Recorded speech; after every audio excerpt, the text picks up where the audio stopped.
Good afternoon, everybody, and welcome back to the West Ham Network. Hit that subscribe button, hit that thumbs up, and leave a comment. The teams are in, but before we get cracking, well, no, actually, not before we get cracking. Let's talk to you about the game ahead, because the team news is in. So let's have a look at the teams. And you'll start with West Ham. Areola is in goal. Walker, Peters, 𝗪𝗪𝗀𝗵𝗺 and Scarles make the back line. Magasa, Potts, Fernandez making that middle trio there. Somerville out one side, Bowen out the other side, and Paqueta as the false nine. We'll come on to it in a second. Fulham, Leno in goal. Tete, Anderson, 𝗪𝗀𝗁, Robinson, 𝗪𝗲𝗀𝗆, Lukic, Wilson, Smith Rowe, Kevin, and Raul Jimenez. We know him a little bit too well, of course. So leave your comments in the comments section as we start to dissect both the teams that have been put out on the for the starting lineups as well, and we'll obviously jump through the comments as we go along for this game. Also, let me know if you can hear me as well. That would be a nice start. I want to know if you can hear me nice and clear. And if you're new around here and you've never commented before, please don't hesitate to get the comments in, because we really do appreciate it. As well. Now, if you are potentially looking for somewhere to go and you fancy watching the game, depending where you are in the world, then maybe check out this little cheeky video. Do you suffer from FOMO?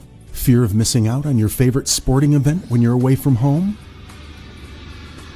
With ipVanish VPN, you don't have to worry about streaming content over unsafe or restricted Wi-Fi to watch your favorite events.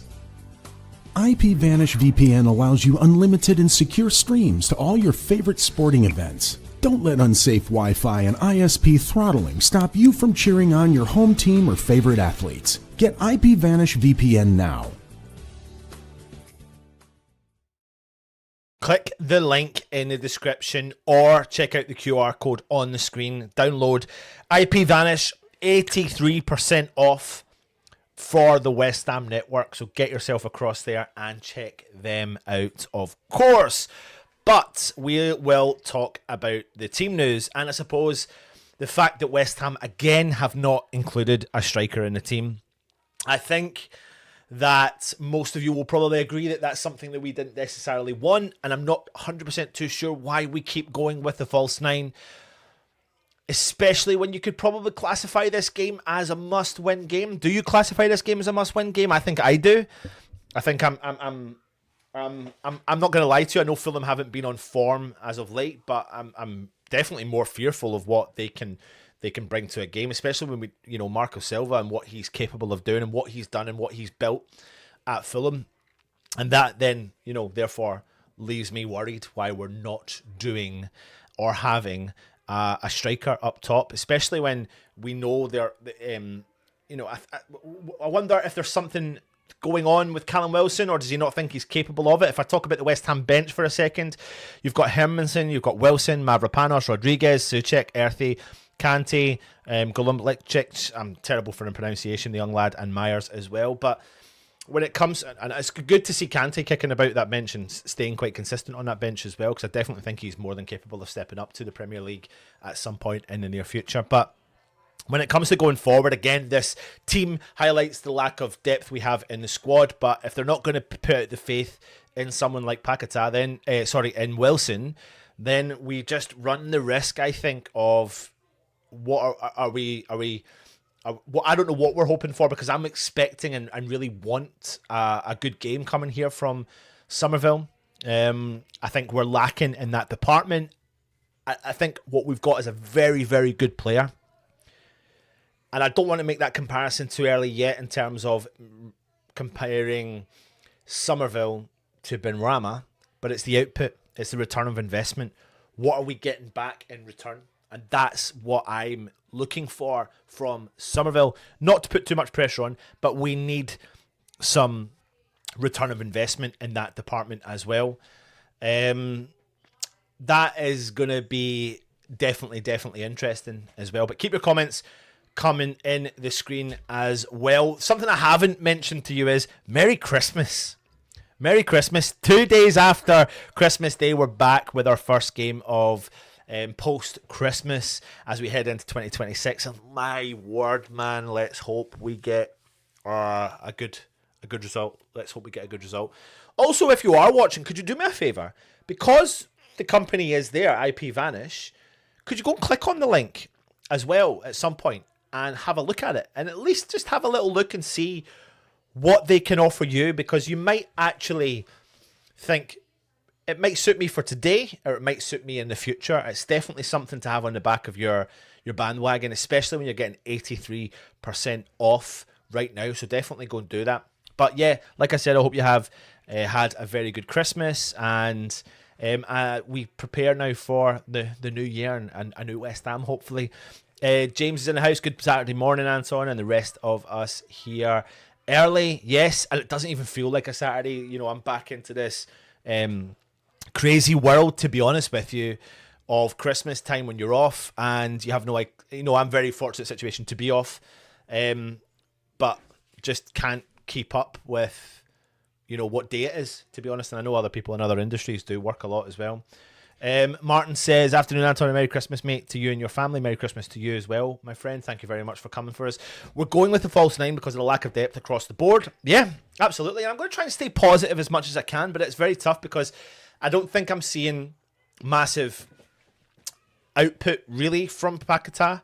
And I think if there was a player that could be rested right now, that would be the one I would be looking at more than anyone else. But I do know that we've got the world-class player there that can show up when he's ready to show up. And I think that's the part that I am maybe just a little bit fearful of, is the fact that we do need goals.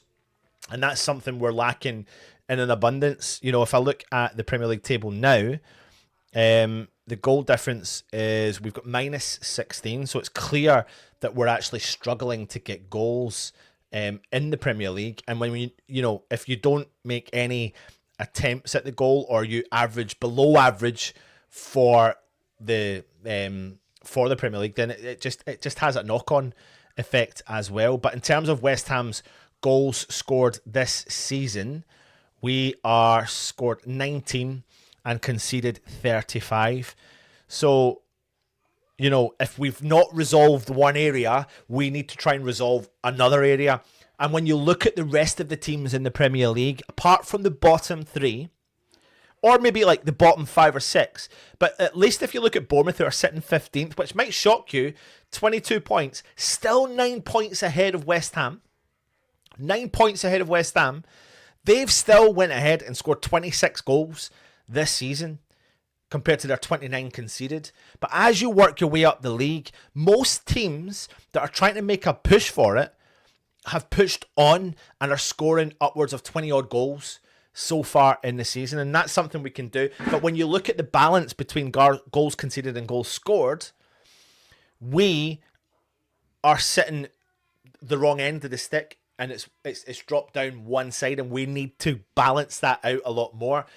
If we're not going to score goals, we need to not concede goals.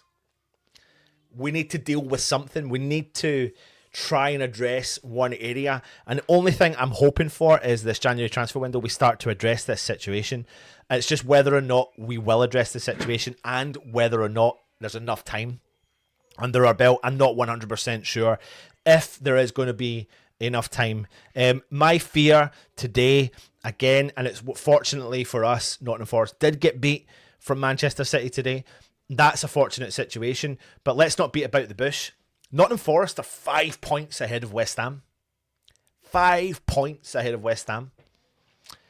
And they've got a game in hand. And if we lose today, 18 games into the season, I've just had my lunch brought to me, thank you. I just had my lunch brought to me and it looks like a proper lovely toasty. I'm going to take a bite of it in a second. Actually, I'm going to take a bite of it now.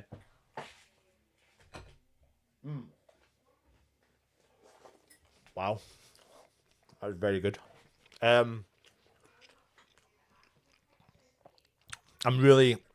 can't help but think, like, how we let that gap grow.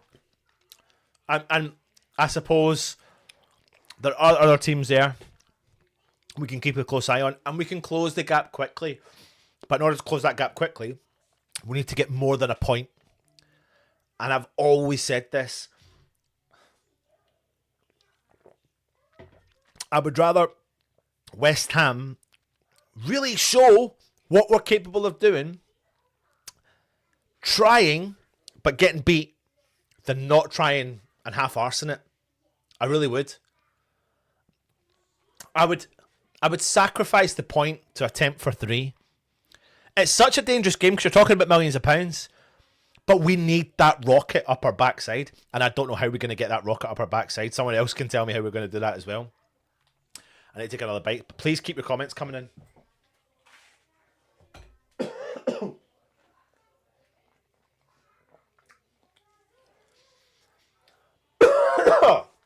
I think that's actually... That looks like cheese. Brie. Cranberry chutney. Toasty. And I like that a lot.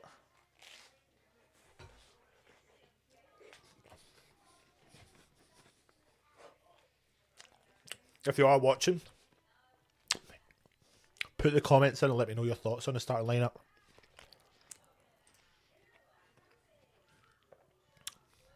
No win today and we're down. I don't like to be the negative person on this stream, but it's going to be tough. If we can't beat teams in and around us, and let's not forget, Fulham are 10 points ahead of us, we might fall into that category. We might, but it is still too early. And my only saving grace is that we are, 4 days away from the transfer window opening. And this transfer window becomes so key because we have to do business early. We have to be doing our due diligence now. We cannot wait longer than 2 or 3 weeks to get players in that door. Because if we've done our due diligence, we should have had a lot of those conversations in place that we get our business done nice and early, because we will need it done nice and early, 100%. Nottingham Forest just lost 2-1 to City. Yep, absolutely. Zoe, this is an interesting question, because what do I think of James Ward-Prowse being completely dropped when you have the likes of Kilman, who never performs, as picked? I know it's different positions they play, but Zoe, you make a valid point, and it is true. And as much as we can sit here and say, well, James Ward-Prowse was offering us nothing, was he harshly treated? Quite possibly, yeah. And obviously, there's some issue between him and Nuno to be completely out of the fray. Do I think he's going to be the answer to our season? Absolutely not. But I am probably more... it does pinpoint your focus onto other players who haven't been performing for West Ham. For example, Keelman, especially with the price tag that he comes with. 40 million quid. And I honestly could say, hand on heart, that you could easily say he's been a waste of money. I hate saying and being so negative about West Ham players, but it is. He really has. He's just not been great at all. And I think, I don't know. When it comes to James Ward-Prowse, do I think that he would have been best served being in this squad?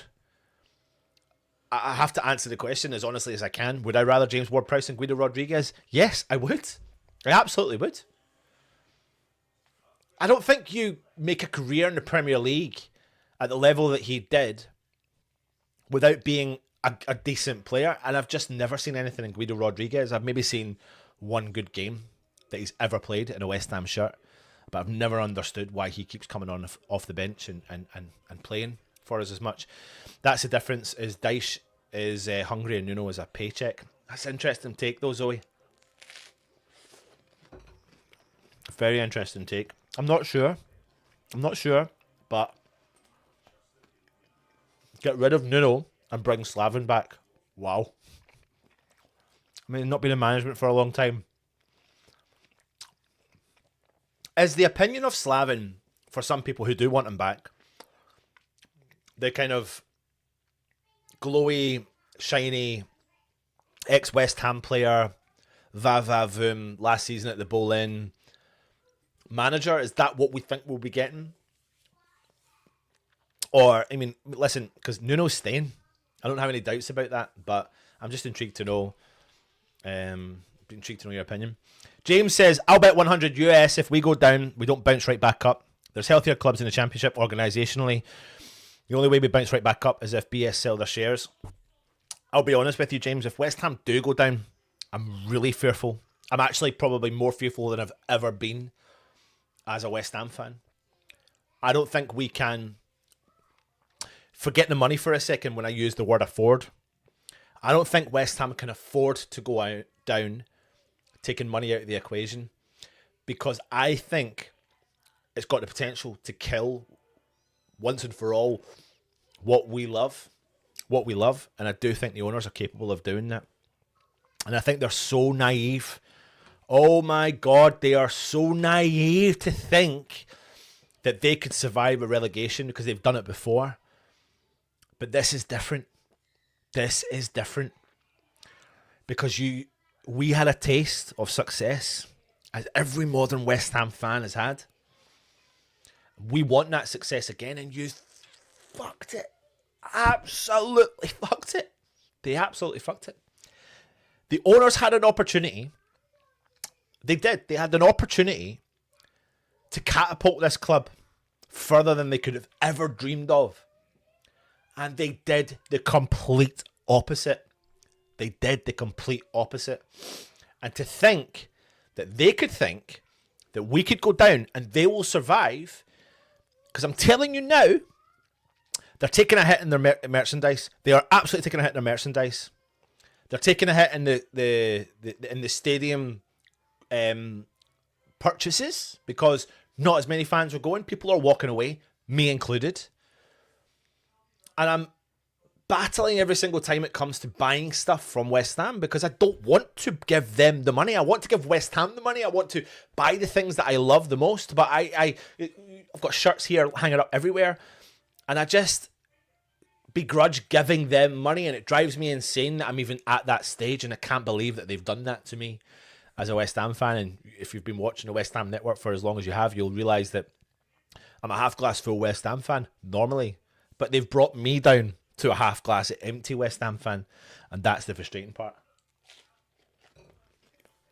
James, if West Ham go down,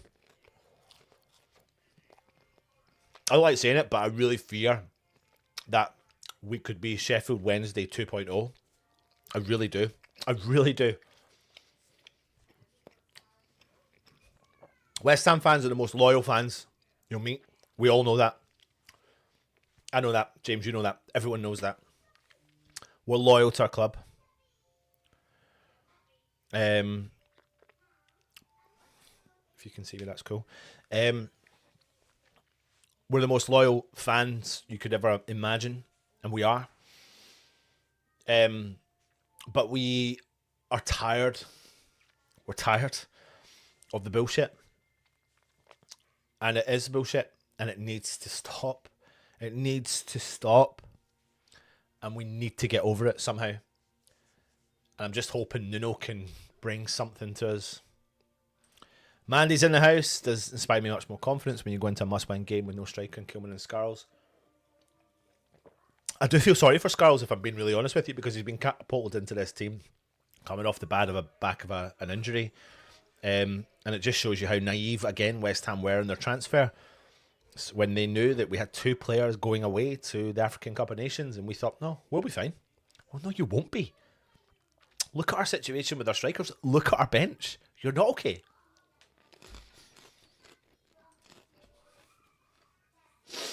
Something must have went on with James Ward-Prowse, Nuno at Forest. 100%. 100%. I'm trying to think of like drop-offs of players off the face of the earth. I know he wasn't performing, but if you're going to be consistent, Koeman hasn't been performing. So it's true. Tasman, you've been a member for 28 months. What an achievement. And it's not even an achievement. It's a thank you. Thank you from me. I thank you from Holly. I thank you from all the West Ham people from this West Ham network, because your support gives us the drive and the determination to do these streams. We give up a lot of our day to do it as well, but I'll be watching West Ham. I'd just rather watch it with you guys if I'm watching it myself. That's a good question, and he must be training somewhere. And that's something that we need to actually find out, because he's still our asset. So if we're going to sell him, he needs to be fit. He needs to be training. You can't just train alone, and you can't just train in the gym to be a footballer. You have to be playing or training in a team environment where tackles are going in, because you're not going to be able to sell that asset. However, I believe his stock, his past, will hold some value in him, and we might be able to generate some fee for him as well. 𝗟𝗏𝗡 has no game time is so poor from us as well. Yeah, 100%. He's got it all wrong with the team he's picked today, and the fans can see it. I know, and that's my fear again. It's like we look at these teams and we go, when are we going to see this elevation? When are we going to see this from kickoff? It's like the first 2 minutes against Aston Villa, it was positive. It was positive. And then what happens? We sat back. And the evidence is there. The moment we sit back, we invite the pressure. Every team comes at us and gets an advantage all the time. Actually, it's been going on for years. And this is where it's like, I don't want to just sometimes settle for the point anymore. I really don't. I can't be bothered anymore. I can't be bothered. Honestly, I'd rather lose 3-0, trying really hard, peppering a goal left, right, and centre. Because it's different. It's different, and we're not doing that right now, and that's my biggest concern. I really need to take another bite of this sandwich. You're affecting me eating this. I'm only joking. So, yeah, it's going to be interesting. Good morning, Hammers. Before I come back on, check out this video from 𝗪𝗏𝗀𝗇. Do you suffer from FOMO? Fear of missing out on your favorite sporting event when you're away from home? With 𝗪𝗏𝗀𝗇 VPN, you don't have to worry about streaming content over unsafe or restricted Wi-Fi to watch your favorite events. 𝗪𝗏𝗀𝗇 VPN allows you unlimited and secure streams to all your favorite sporting events. Don't let unsafe Wi-Fi and ISP throttling stop you from cheering on your home team or favorite athletes. Get 𝗪𝗏𝗀𝗇 VPN now. Get on that link and go and download 𝗪𝗏𝗀𝗇. 83% off. Links in the description. Click the QR code as well. Let me see. Yeah, 100% agree with you guys. Good to see you, my friend. Thank you for joining us. Hope you are well. Statman Ben's in the house. If you haven't already, Statman Ben gave us a quality video the other day and is keeping up to date with the website. Go and check out the fascinating information he's putting out there. Very good. Very, very, very good. So please go and check it out. Lineup worries me. Need an actual striker up top. I know. The false nine's so frustrating, man. It's so frustrating. And I'm looking at that team, right? And I'm seeing pockets of players that I'm really okay about. And then I get so disappointed in the lack of striker, the lack of leader up top. In actual fact, the lack of leadership in general. And then I look at the bench and I get a little bit more depressed. I'm like, what are we going to have coming off the bench? There lies my fear. In my opinion, Noble has West Ham in his heart and needs to be more involved with the first team, more to get some sort of passion back into the club. I don't disagree, but I wonder why he's not. He's been there now in that role for a few years, so I wonder why not. Has something been said? Is there a reason why they're not doing it? Are they preparing him for a different role at the club in the future? Because you think, I don't know, you think at some point he'd be having some element of, and my understanding was he was kind of brought in that role to bridge that gap between the players and the coach and the players, coach and the management structure, like corporate management of West Ham. Something somewhere is not working, clearly. I'm not putting that in Noble whatsoever. But my God, since we've had him out of that dressing room, we have that leadership. We have. Thanks for that. Very interesting comment, James. Love it.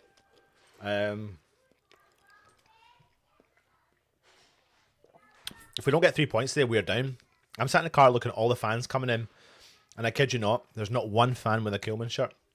I don't think there would be. Probably one of the lowest selling shirts. But I'll be honest with you, when I look at that starting 11, I think there would probably be quite a lot of those players with their lowest. Like, I can't imagine how many people would have Walker Peters on the back. You know, I don't know. Like, it just, yeah, I don't know. Just a weird vibe going on at West Ham. and it's been weird for a while. I think if we go down, BS will beg for the Birmingham City protest again. I don't think East London will be forgiving as Birmingham City fans were when they ran Sullivan off. I don't know.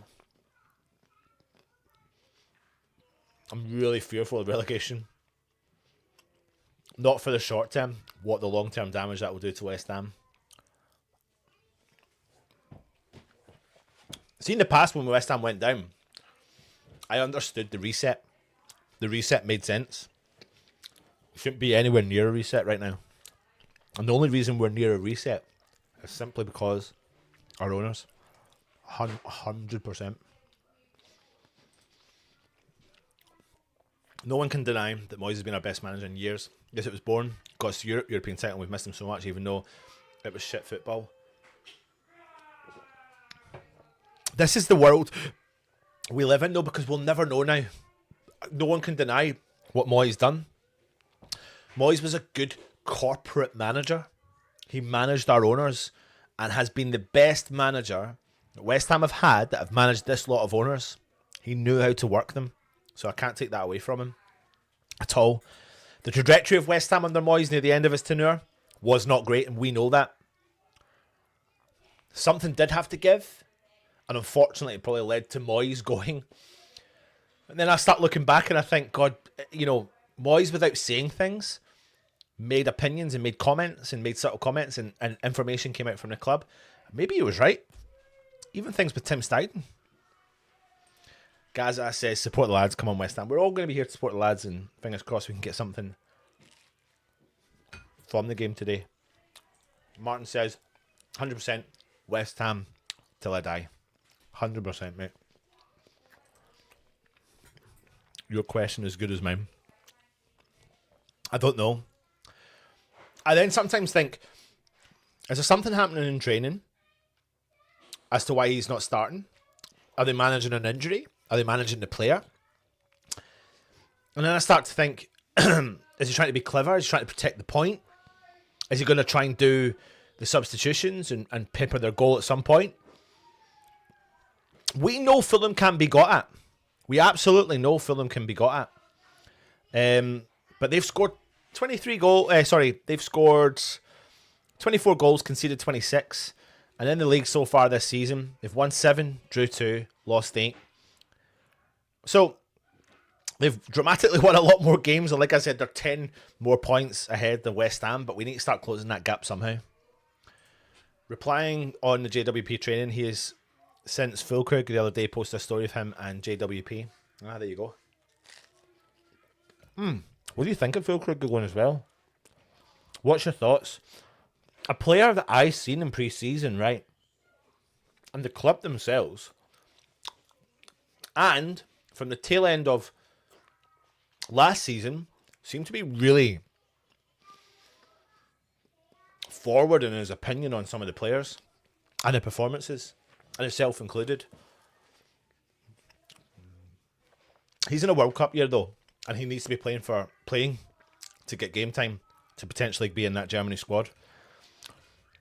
I think the move to AC Milan is a good move for him. I don't think the deal is a good move for us. I believe we're getting a €5 million, is it 5 million loan fee or something like that, with a potential €5 million buy clause. What a terrible deal, again. What a terrible deal. Like, West Ham and just finances are awful. Maybe he wants the option from the bench. But that's fine. If you have an option from the bench, which we do under Wilson, when you look at the rest of the bench, not so much. 𝗪𝗪𝗃 and Wilson, possibly. But surely you want an option from the starting lineup. I want to be proven wrong. I need to be proven wrong. Phil, good show. Come on, you Irons, we need this. Let's do a 1975 2-0. We'll take that right now, mate. I take that right now. Must be strange going to training knowing the manager's even putting you in the squad. Yeah, 100%. But it must be also strange going to training probably with like Wilson's mindset and going, you need a striker. I'm a striker. You've just sold a striker. I'm your only striker. Why are you not playing me? That must be a weird mindset as well. Also, it must be a weird mindset going into every single game not having a clue what's going on. Because, but listen, let's not take this for granted, right? I don't believe that Nuno has just announced this lineup and not prepared for it. Because in football, there will be an element of preparation, and they will be working on the teams in training about who will go into this Fulham game. So what lineup they're going to do, what tactics they're going to do, and they'll have a rough idea of who's going to be starting as long as everyone keeps injury free. So Callum Wilson is not just found out today. He's not starting. I think he'd have probably known that for a while based upon the training. Anyway, let me see if I can do this. Let me see if I can do this as smooth. I was going to say as smooth as Russ. Russ can't even bloody do it as smooth either. So let's try it. Okay. So if I bring that there, let's see if this does it. It does. Holly, can you hear me? Managed it. Yes. Can you hear me? Got you. Smooth. It was smooth. Smooth transition. That was smooth. Yeah, that was smooth. How are you? Yeah, really good. Thanks. How are you? Merry Christmas. Yes, Merry Christmas. Merry Christmas. Holly, give us your opinion. I'm scared, if I'm honest. I think today's one of the biggest. We've said there've been so many must-win games, but today is on another scale, because if we don't win this, I am very scared, and I can't really see how we come back from this. The bench is worrying because I think I heard a little bit you were saying, obviously, we're not starting with Wilson. We've not got a striker. We've got to score goals. And this is a game that there is no excuse to not win. This is a team we should be beating, a team that we now have to beat because of the situation that we're in. And if we can't pick up points in this patch between now and the 6th of January, we're in a horrific situation. We know we're in a bad situation anyway. So I'm really hoping that this is the one that we see something change, and whatever it is that Nuno's doing in terms of squad and why he wants to set up how he is, I'm just hoping that he's right. I want to be proven wrong with all the concerns and everything. I want to go, okay, I can see what he was trying to do there. Because, it's just scary at the moment, isn't it? And I was hearing what you were saying about the long-term damage of relegation. And I think that's what scares me a lot. I know, obviously, we all have quite flippant conversations sometimes going, maybe it'd be more fun in the Championship. I think the realistic side of us getting relegated would be so frightening, because I don't see us bouncing back. I don't see us being a side that can compete in the Championship, and I don't see us being a side that could come back. So we really need to turn something around. I definitely don't think it's dead in the water, though. Like, I feel like between now and the 6th of January, it's going to be all or nothing, because make or break time, basically. I've got so many questions on the back of everything you've just said there, actually. So I'm going to quickly pick up on the first one that I can that came laterally. We've got so many games between now and the 6th of January, like you said, okay? And the key here is that we've got the transfer window opening up. So if we don't get results between now and the 6th of January, and we start to dwindle away and the gap opens up a bit more, but we start to invest in the January transfer window and we bring in decent recruits, you said, you know, and it's a point I'll ask everyone in the chat here. If we don't do well between now and the 5th of January, we will think we're dead and buried, right? And there's a strong possibility that could be the case. Is there a small percentage of you thinking that the window can still save us? I think so. I think as football fans, we're all quite reactionary, right? We have a horrible patch, we lose some games, and there's me saying that obviously the games from now up to 6th of January, we would call them winnable games most seasons, and games that we've got to get points on the board so we're not falling adrift in the relegation zone.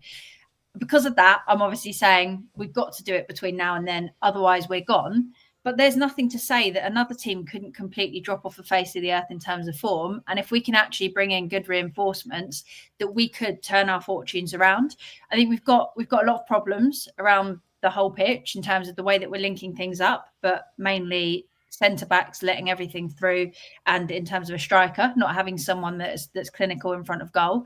If we could bring the right players in January, I think that could make a massive difference and could hopefully pleasantly surprise us. But my fear is if we don't pick up points now, things are going to get harder. Fans are going to be more frustrated. The morale in the dressing room is going to be worse. The pressure is going to be higher. And this is a bunch of players that don't necessarily seem to thrive under pressure. I'd say that a lot of them have been sort of crumbling and feeling that pressure and not playing football in a creative, free way where we create chances, because they're also nervous about messing up or giving the ball away. So I just worry that it would be more of an uphill battle the longer we leave it to turn things around, I don't think it's ever over until it's mathematically over, or very nearly mathematically over, because what are we, 5 points adrift at the moment? We are, Is it 5? Because I think has it here. Yeah, 5, yeah, because Forest got beat from City there. Yeah, thank goodness. I don't think I've scared a goal that much in a while. But yes, I think 5 points adrift is not terrible. If we were saying right now we were 5 points off Europa League spots, I think we would be going in with the mindset of there's a hope here. Let's go and make something happen. Obviously, it's a lot more scary when you're right down in the relegation zone. But yeah, to answer your question, I think January has the opportunity to give us a second lease of life. I'm hoping that by that point, we're in a position where we're not so far adrift and we can actually see what we're on the verge of doing. And those reinforcements can make the difference to make the rest of the season better, rather than it being all pressure on those January signings, because it would put unnecessary pressure on new signings, pressure on Nuno to start players that might need time to be bedded in. And it would just, there would be such pressure on it with last chance saloon. Everything has to make a positive difference, that I would love us to just do something before the, before the start honestly, of January. I know. I'm trying to actually quickly upload a couple of pictures I've just seen of people at the stadium who will like, in actual fact, people not that they will just like, but probably people that they would hope that would come or stayed in this West Ham squad. Let me just see if I can do this very quickly while we're live. Let me find it. You need to look back as well, I think, at some of the familiar faces and go, I know at the time we thought we needed to part ways with players, and there's quite a few. I think you're about to show pictures of some, but even like an Antonio at this moment in time, having someone that we could bring in that could hold the ball up and just offer something a bit different would be helpful in some way. And I think that's why January does have the chance to really help us, because anyone that can do something a bit different in a positive way right now would be a benefit. You look at today's bench and it's just worrying. You've only really got Wilson and Souček that you'd probably call senior players. 𝗪𝗧𝗪𝗧, Rodriguez, 𝗟𝗲𝗏𝗃, Kante, Myers. Like, you probably wouldn't say in the Championship that was a strong bench. And obviously that's not how you want to be going into these games that we've got to win. We want players you can bring off the bench to make a difference. So I think January will also be huge. Yeah, 100%. Let me show you these pictures. 𝗪𝗲𝗪 𝗪𝗏 is at the game today. And I tell you what, knowing that we had African Cup of Nations and we couldn't offer him another year contract extension, one of the most ridiculous decisions I think West Ham have made, including, when you think about Emerson Palmieri, how well he's doing at Marseille as well, not featuring in the West Ham lineup. I think Nuno would have probably utilised him right now, but look at this one. Pablo Fornals. Pablo Fornals is in the house. I swear to God, man, he's going on to, a senior call-up again to the Spanish squad from his performances in Spain. Yeah, just really, really nice to see them.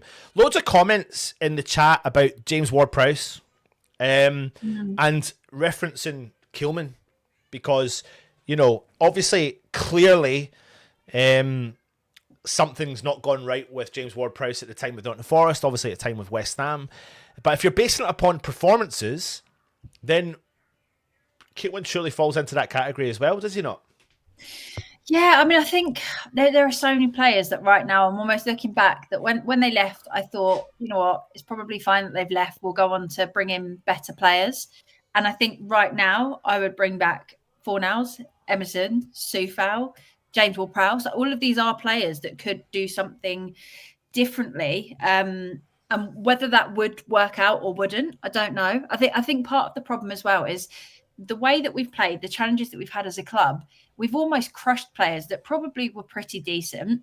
They've come to us, and over time, like Emerson, he was absolutely faultless to the point where we didn't really comment on him because he just got on with the job, didn't make mistakes, and did well. And then obviously we saw him drop off. He got criticism, got dropped, and that was kind of the end of him at West Ham. But I think there were so many players that probably haven't been set up for success. You look at some of the better sides and how they use squad rotation so players aren't exhausted, and players go in excited to prove themselves, not feeling all this pressure. that almost we've built a rod for our own back where things are difficult for players to do well. And one by one, they've all dropped off. And then you see them go to another club and lo and behold, they manage to perform. And I think that probably says a lot about the way that we've been putting them under so much pressure.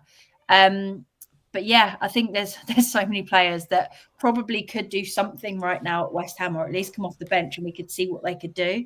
What are your thoughts? Yeah, no, 100%. I'm really the strength and depth is the biggest concern for me. And when I look at the West Ham squad and you think about what we've got options off the bench, I think the only thing I'm kind of okay with in terms of our bench is that we've got Wilson and Souček, because I think Souček can cause havoc up front in that role up front. If he does come on, but we just shouldn't be in this situation if I'm being simply as honest as that. And our owners are just, they're just gambling. They're just totally gambling with the fear, gambling with relegation, gambling with just surviving. And as you said earlier on, we cannot.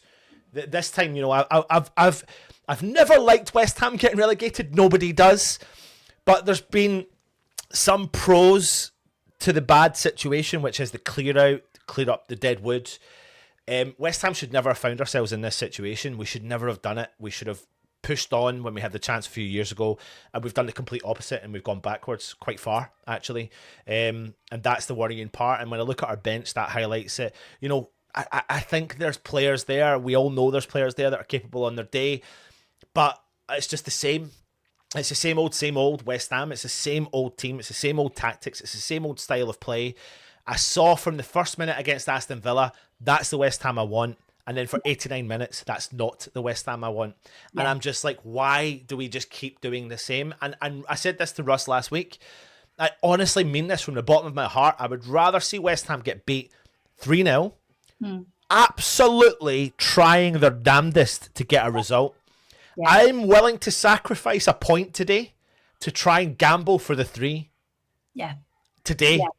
Because a point right now is just keeping the gap where it is. Yeah.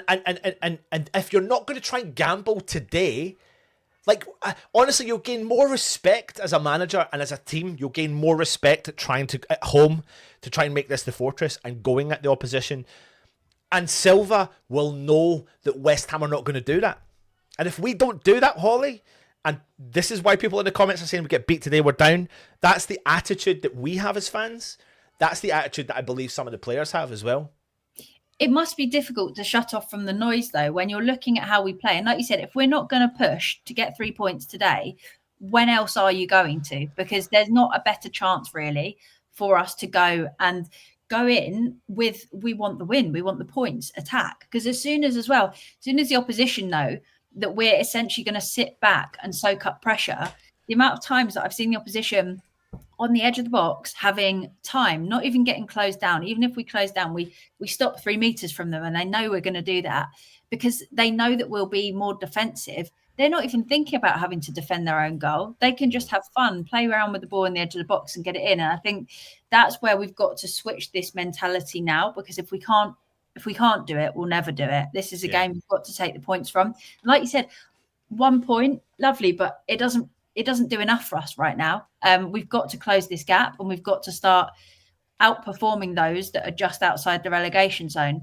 And at the moment, I've just watched City nearly draw with Forest. So you can't take these opportunities. We can't be relying on other teams to perform badly for us to get out of this. We've got to make it happen. But I think all we want is that performance, and of course we need the 3 points. And I don't want anyone to get the wrong end of the stick. We are supporting West Ham here, but it's just frustration because it's like we now learn, we learn by the past, and the past is constantly comes back to bite us in the arse, and we are back again. And I do feel like, God, we've got Jimenez up front, and I'm like, he knows how to score against West Ham. That's again my other fear. He's banged in a few goals in his career against us. And I look at their kind of forward line, Kevin Smith Rowe, Harry Wilson, their type of players. They're 3 players that are in theory, or their front 4 are very different to our front 3. Yeah. True.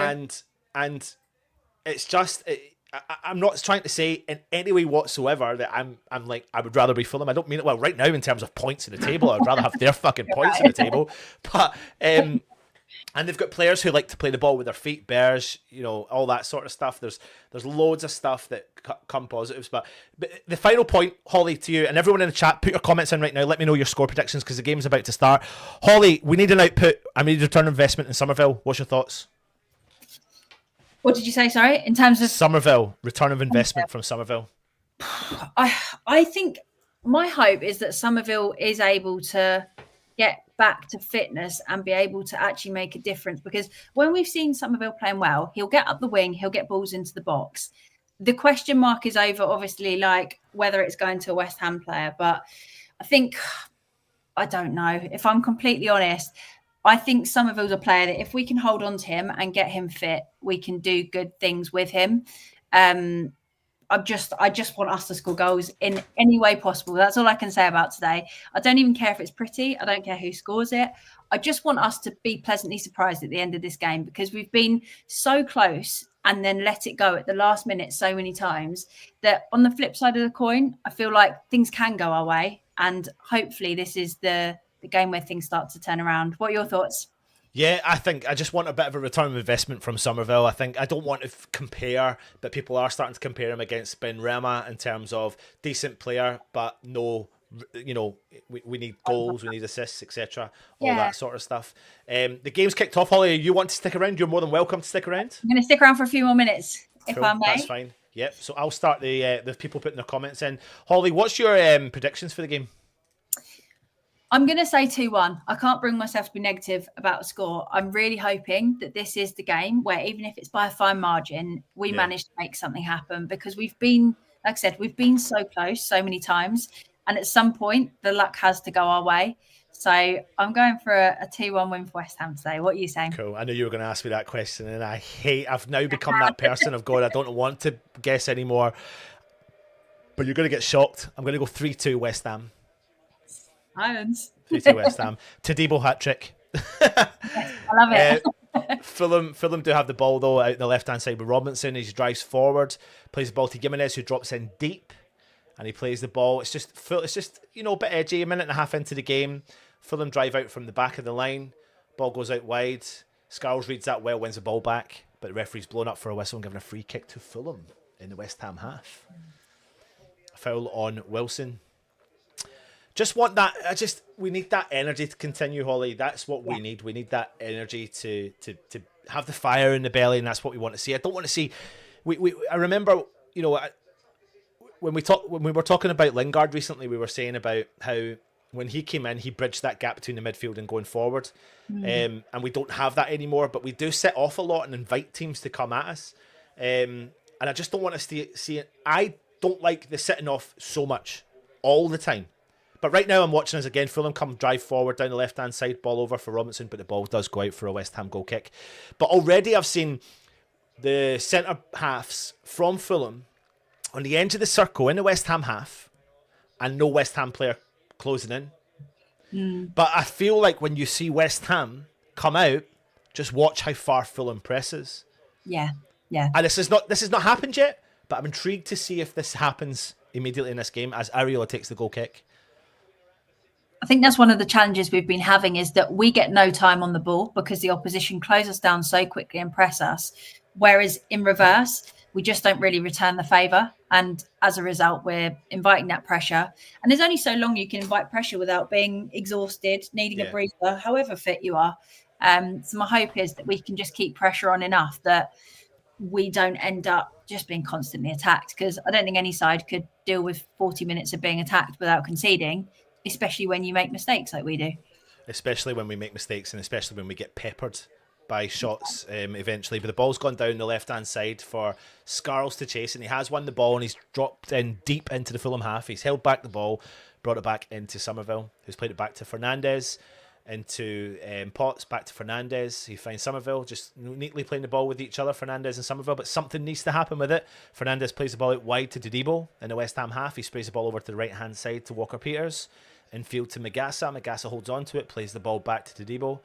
Tadibo holds on to it, plays the ball forward neatly into Bowen. Bowen to 𝗪𝗂𝗧. 𝗪𝗂𝗧 loses it, and bang, Fulham come on the counter there. 𝗪𝗂𝗧's a difficult one, isn't he, as well? Because I think he's kind of player, when things are going your way and he plays amazingly, it's so exciting. Yeah. When everything relies on us not giving the ball away because we can't always take those quick attacks, I think that's when it becomes more stressful. So I'm really hoping today's a good game where 𝗪𝗂𝗧 performs. So Fulham West Ham are pressing quite high as things stand, putting the pressure on, and bang, we've put Robinson under pressure. 𝗪𝗂𝗧's there, and Walker-Peters is in tight against their player. West Ham win the ball back with 𝗪𝗂𝗧, bang, because we put the press on. 𝗪𝗂𝗧 holds it now. He's deep in the Fulham half. He's still holding it. He needs to do something with it. He has. He's given it to Walker-Peters, back to 𝗪𝗂𝗧, about 40 yards out. Ball back at the edge of the centre circle with Fernandes. He finds 𝗪𝗏𝗡. 𝗪𝗏𝗡 holds on to it. He drives infield, plays it out wide right to Walker-Peters. Plays through to Bowen. Bowen does the dummy, but no one reads that. And Smith Rowe's got the ball for Fulham. But West Ham do regain possession instantly with Tadibo. Walker-Peters. 𝗪𝗏𝗡. Decent play from 𝗪𝗏𝗡. He's knocked over. Ref's not blowing the whistle as now Fulham come on the counter down the right-hand side. As Fulham do hold on to the ball. Sander Berge in the middle. Sprays the ball over. Smith Rowe on the left-hand side. Cam holds the ball, passes the ball back to Robinson. Robinson sprays the ball over to the right-hand side. And it's Anderson for Fulham. Plays the ball out to the right-hand side, intercepted from somewhere, but it's back with Anderson again.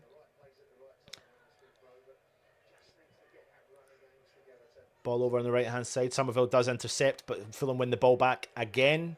Anderson in just over the halfway line for Fulham.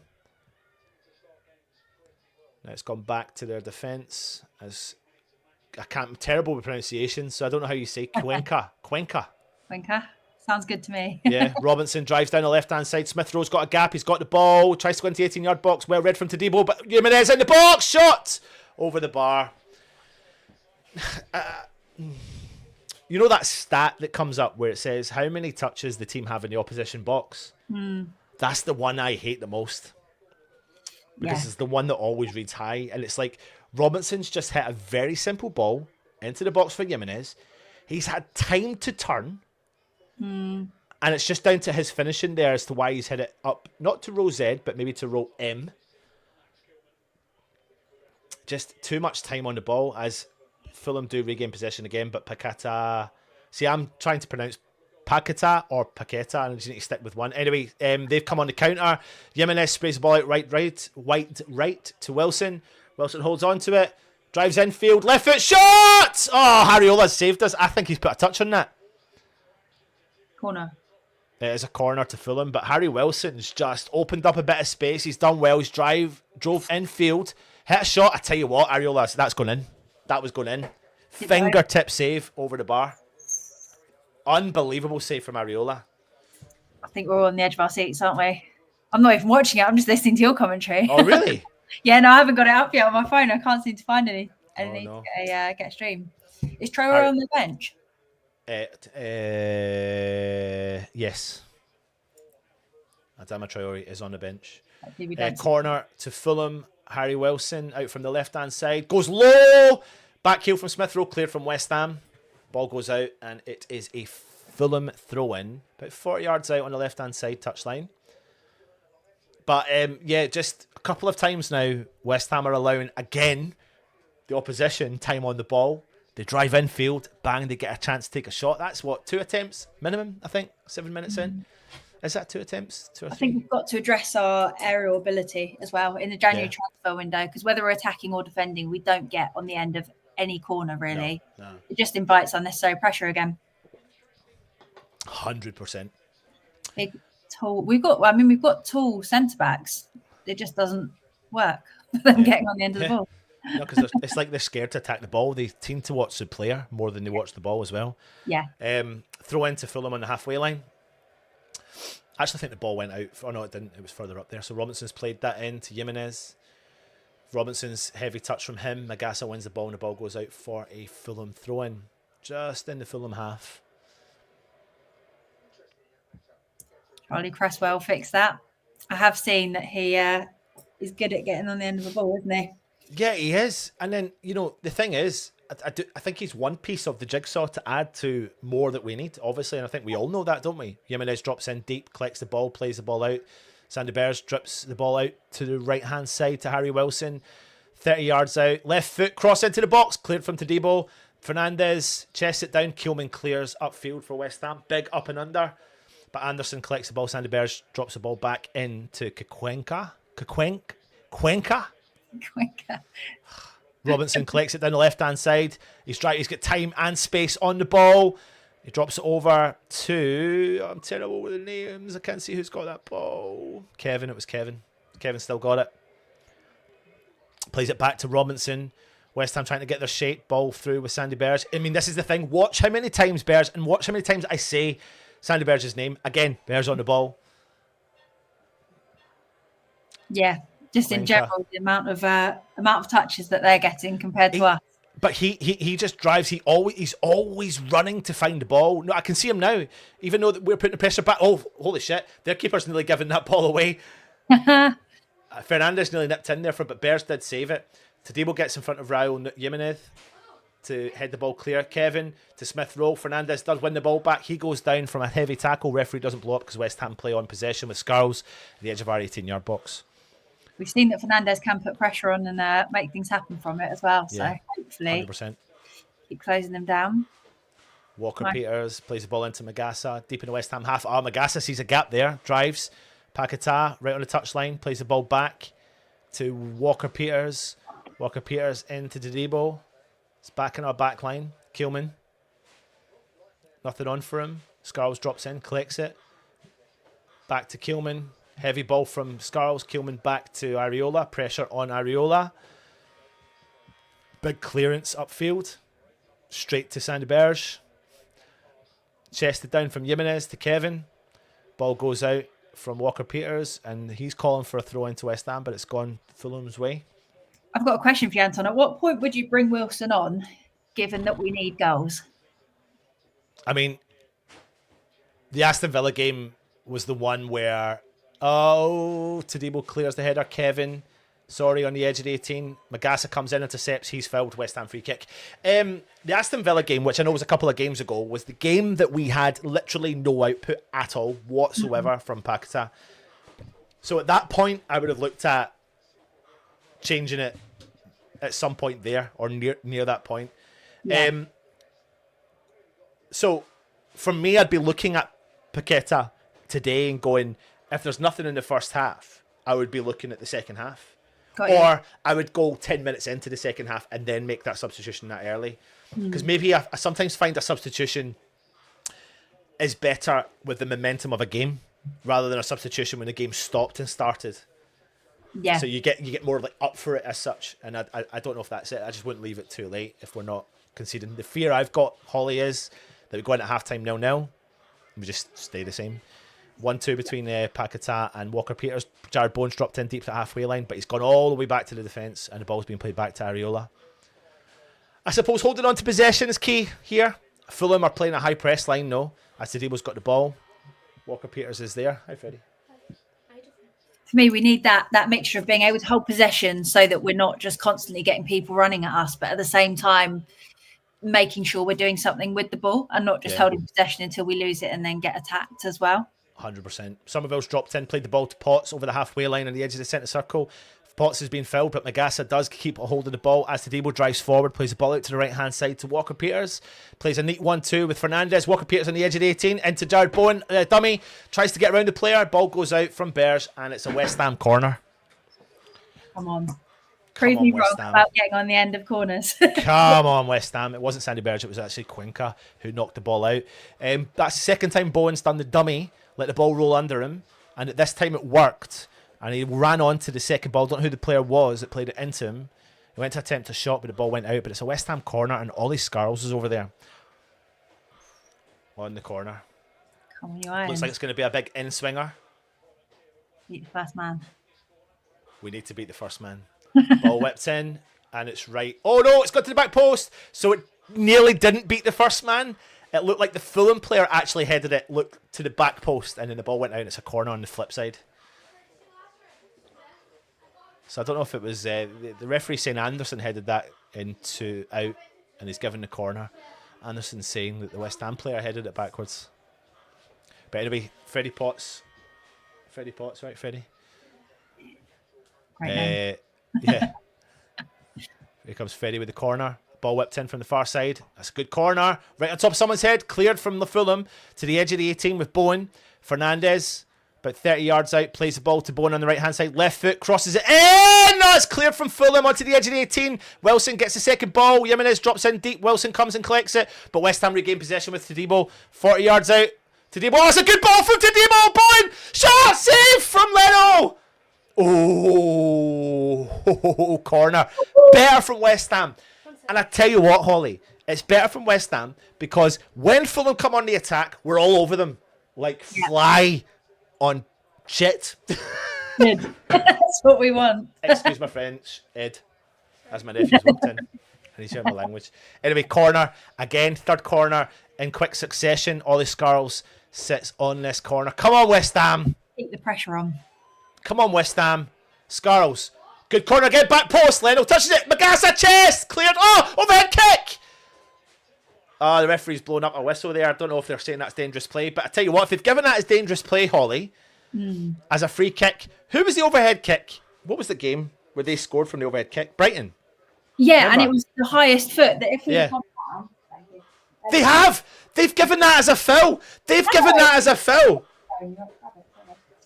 I can't believe that. They've given that as a foul because it didn't even touch Anderson's head. It's a carbon copy of the Brighton one. Carbon copy. Sorry, getting the stream up so I can follow along. What minute are you on? I am on 15:38. Perfect. What are you on? 15:33, 15:35. What are you on now? 15:50. 15:50. Perfect. Cool. I'm like a second behind you. Stressful business. Bit better from West Ham. Contact. Yeah, I'm liking it. We're keeping the pressure on them though. 16 minutes in. West Ham now. Oh, I can't look at them. Can't look at the owner. Can't look at the owner and his partner. Shield your eyes. I can't do it. And they're showing the red, no more BS cards, red cards to the owners. I haven't seen the red cards. Are you trying to face ID me? Very say hi to everyone. Show everyone your new West Ham gear. Hello. Oh, love it. It's looking smart. Shit. Come on, you Irons. Come on, Irons. Paquetà's got the ball down the right hand side. Skips by one player. He's driving into a lot of traffic though. Plays the ball out to Walker Peters. Back to Paquetà. Paquetà back to Fernandez. Fernandez back in the path of Todibo. Deep in the West Ham half. Fernandez drops into that kind of sweeper role. Collects it. Ball forward to Paquetà. Ball forward. Oh, to no one. Fulham regain possession. Wilson. Smith Rowe. There's a run through from Kevin on the left hand side. Oh, it's great interception from Todibo. And then Fernandez slips in, collects the second ball. Paquetà out to Scarles. Scarles for. Oh, go on, Bowen! He's put an offside trap! Bowen! Shit! Oh, save from Leno! It's an unbelievable save from Leno. My stream froze as well at the same time. Oh my god! Honestly, it's a great ball. I don't even. Was that Scarles? But I don't even know who played that ball anymore. But Fulham. Unbelievable. What a save that was from Leno as he broke the offside trap. Oh, I think he was offside. I think he was offside. Okay. He did have about a metre ahead of him, didn't he? Yeah. I think he looked quite offside. Because they have to let the game play on, don't they? And then he puts the flag up. Yeah. My stream froze as he broke, and all I could hear was you screaming. Sorry. And I was I tell you what, if he wasn't offside, it's a great save from the Fulham keeper. Yeah. Great save from the Fulham keeper. I'm liking that we're attacking though. Big fan of the fact that we're just running at them. This is what I wanted to see though. Like you said, if we lose a game because we've attacked and it leaves us open at some point, I can take that. Yeah. I would far rather that than us sit back until we concede. Yeah. Where's It's good though because it's good because we are, like you said, we're kind of trying to take the game to him a little bit. We're 18 minutes in. The game's got a little bit of excitement. The key player for me that we need to keep quiet is Berge, to be honest, from the opposition, because he is so effective at what he does. I'm so surprised that not many other clubs came in. And it'll be a corner from Fulham. Wilson's got it. Quickly. Anderson. It's back to Wilson. Wilson goes for a left foot cross into the box. 𝗪𝗏𝗧𝗖𝗛𝗛 reads it. He does well, put enough pressure on. Nice. As 𝗟𝗏𝗪𝗚𝗚 has now dropped out onto the right-hand side. Ball through from 𝗪𝗏𝗧𝗖𝗛𝗏. He's surrounded by a few players, but he's done really well come out of that, and he's fouled at the same time. Nice. Oh, he's 𝗪𝗏𝗧𝗖𝗛𝗏's down. Not happy with that at all. It did look like he caught the player after the ball had left. Sorry? Yeah, looked a little bit late, didn't it? Yeah. The ball had left and then he got the contact. Let's have a look here. Get a little replay in. Yeah, ball's gone and then he's caught him.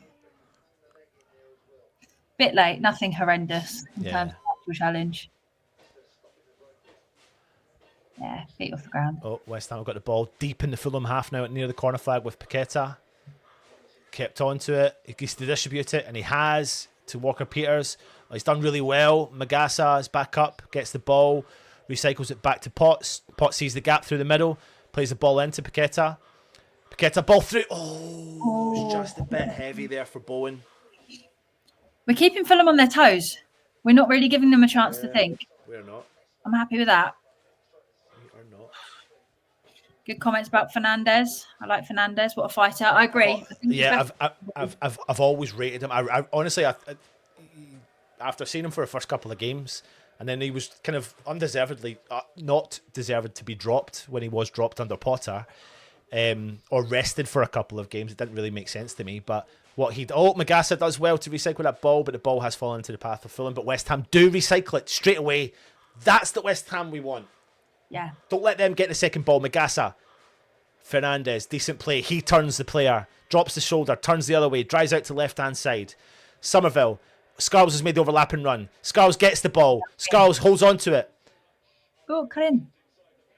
Plays the ball back into Fernandez. Fernandez chips the ball into the box. Back post for 𝗪𝗏𝗧𝗧. Cleared from Robinson. Kevin's there. And he's drifted offside again. We are doing nicely though. We are, like you said, we're getting the first and the second ball. We're not just letting it go after that. Yeah. And it does mean that we're holding possession, but most importantly, we're stopping them just getting the ball and attacking us quickly as soon as the ball goes up in the air. Yeah, 100%. I think that's the difference between having energy in the middle of the park, isn't it? Yeah. Yeah. Pace and energy. And we're getting that ball and turning so quickly. So it's so much less predictable because we can actually spread the ball out and use the wings and do something with it rather than just getting caught every single time. Yeah.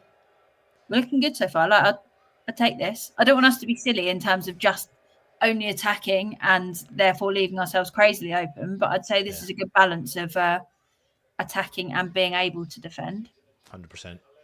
Robinson's one of the players I really hoped we would sign last season. Wilson's on the ball for Fulham. Plays the ball back to Anderson. And it's back with their centre-half pairing. We're looking quite organised as well when we are having to drop back. Bears drops in to collect the ball. Plays the ball back to 𝗪𝗏𝗧𝗧. Ball through the middle there.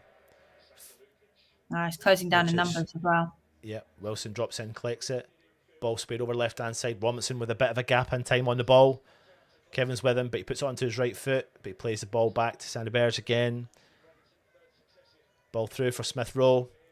Jimenez intercepted there from Fernandez. 𝗪𝗏𝗧𝗧 drives, as does Somerville now. Somerville, he's just out-muscled with that ball. He's never going to get a foul for that. Got possession back. Yeah. Here comes Fulham again. Jimenez down the right-hand side. He's got the ball. Jimenez tries to play the ball forward, but he can't. It's intercepted, but Wilson's got it deep on the right-hand side. Ball through, but Berge. I don't know, is it Berge or Berge? I think Berge. I don't know. Oh, good interception there from Walker-Peters. But Robinson recycles. Still got the ball on the edge of the box. Lovely. Berge. Is it Berge? Robinson chips the ball up over the top for Smith Rowe to chase. Walker-Peters is chasing, as is 𝗪𝗏𝗧𝗏, but Smith Rowe gets in front of him. And what's he going to give the ref? Fulham throw-in. It feels as the pitch looked more narrow than usual. The pitch looks like it's synthetic. It doesn't look real today. It's really odd. I've never really noticed that before. It actually looks borderline Astro. Look at it though, Ollie. Like, really look at it. Like, it looks really well, like carpet-esque. It's like they've given it a little paint to tighten it up before the game. There's Sir Trev. Making the pitch more narrow would be one way to help when you're struggling with width.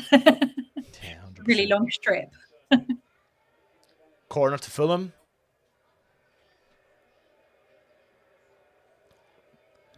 Get rid of this West Ham. In swinger.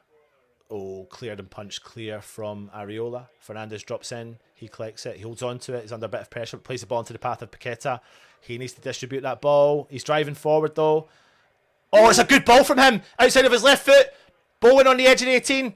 Bowen. What's he going to do? Robertson's with him. Come on. Back to Skiles, who seems to have gone over on the right-hand side now. Unless he's there by mistake. Paqueta forward for Somerville. Somerville on the edge of the 18.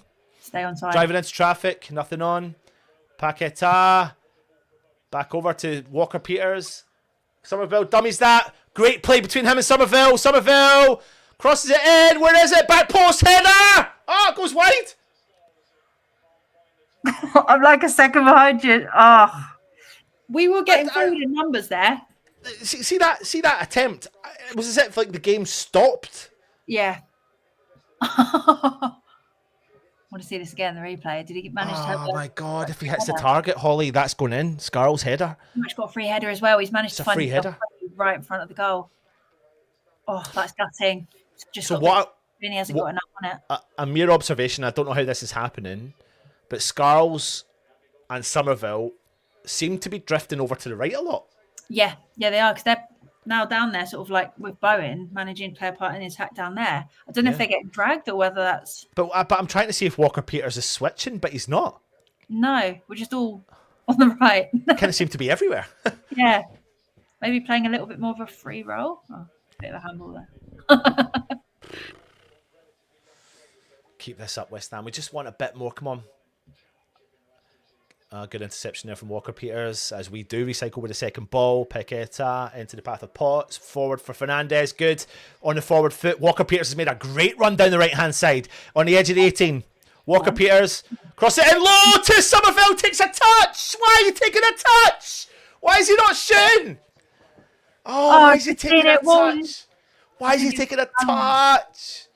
Oh, all you needed was to just smash that in the back of the net. Oh, referee, it drives me insane. Oh, he has given the free kick. Thank God for that. Paqueta was fouled. I don't know. I thought the referee thought he dived. I think he made the most of the foul, but we have picked up the free kick there. We're getting chances. We really are getting chances. I know we've had games before and we're saying we need it to be clinical, but I'll take this. He has fucking dived. Paqueta's dived. I just had to do the replay. No, he doesn't touch him. He leaves his foot behind. He just literally leaves his foot behind and just falls. On the floor. Oh, that ball, that was great. Do you know what? Great play from Walker-Peters to get down that right-hand flank. Great play from Fernandes. I love when Fernandes receives the ball on an advanced run. He's so clever at that. And that's when we look quite scary, when he receives the ball in that advancing run. Anyway, free kick, Potts. 50 yards-ish out in it. Ball whipped in. Back post. 𝗪𝗓𝗄𝗧 header. Where's the fucking ball? My stream's crashed.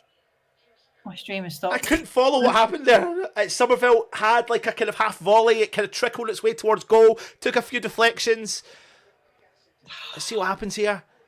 Great header from 𝗪𝗓𝗄𝗧. Do you know what? That's on. Oh my God, 𝗪𝗓𝗧 at the back post. Oh my God, 𝗪𝗓𝗧 at the back post. Should have put it at the back of the net. 𝗪𝗓𝗄𝗧's header is the 𝗪𝗓𝗄𝗧 we want.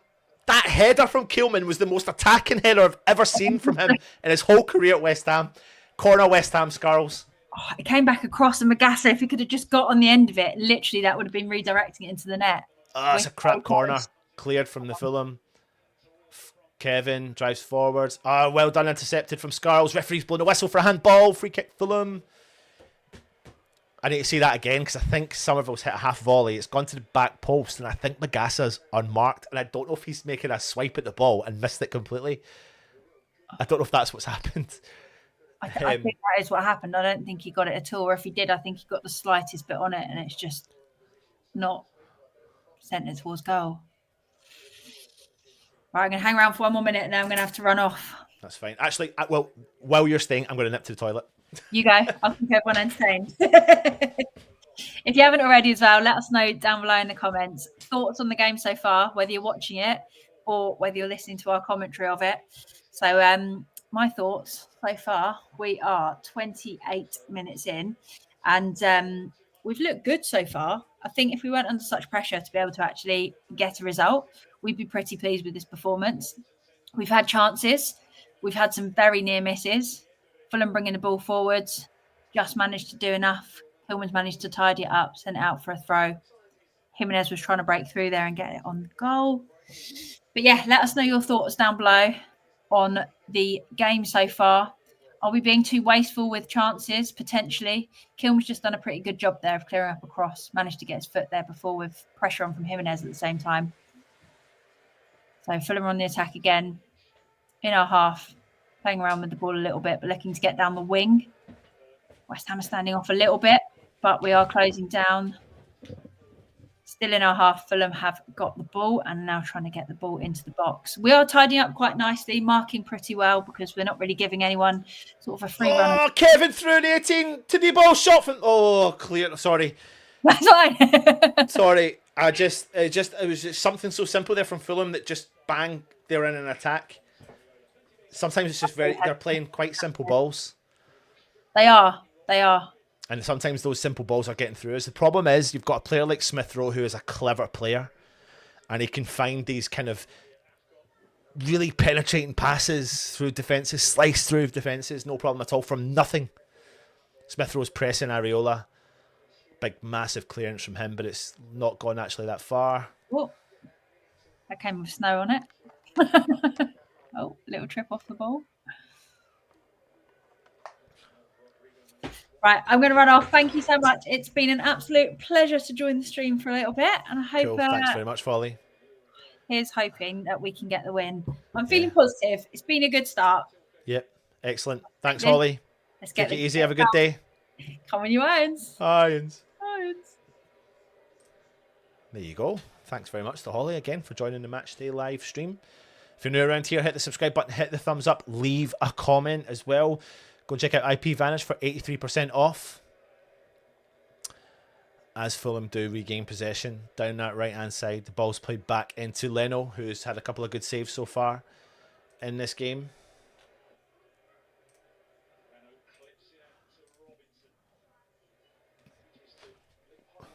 Smith Rowe drives down the left-hand side, plays the ball out to Jimenez. As Fulham come on the attack down that left-hand side, Kevin drops in, collects it more central. Good interception there from 𝗪𝗪𝗀𝗇. Sandy Bears again. Ball's held on to. Bears again. Sprayed over to the left-hand side to Robinson. Deep in the West Ham half. Ball back in with Bears. Ball over on the right-hand side. Anderson drives. He's going to shoot from distance. Oh my gosh! He shot. And it's low, and it's powerful, and it's dangerous. And Areola just couldn't read it that well. He saved it. It's fallen back out, just trickled back out. And Tadeusz had to react at absolute pace. I've got to give Tadeusz credit, by the way, because if not, Wilson's in and he'd put that in the back of the net. Tadeusz has done unbelievable there from that save. He's done, honestly, he has. Shot from Anderson, and fair play to him. It's just kind of dipped just before it comes to Areola. And it's an unbelievable tackle from Tadeusz to keep West Ham in this game. Ball forward, Bowen. Paqueta tries to put the ball forward to Bowen. 𝗪𝗪𝗀𝗇 intercepts, and the ball does look, it's going to trickle all the way out.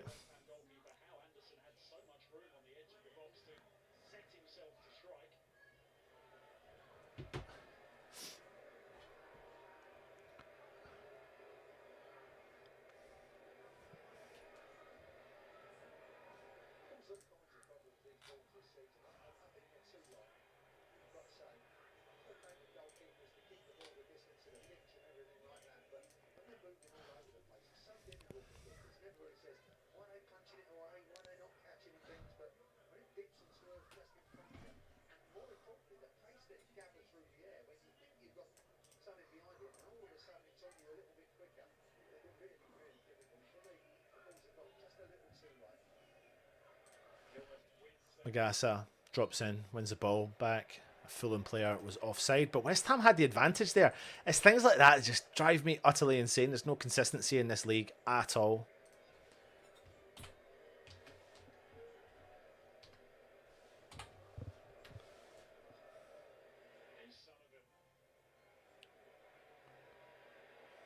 𝗪𝗏𝘀 sprays the ball out to 𝗪𝗏𝘀.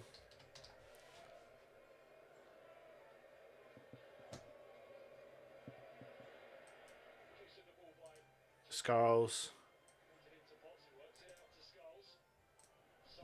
𝗪𝗏𝘀's downed. West Ham do get ourselves a free kick. Cheers, ref, mate.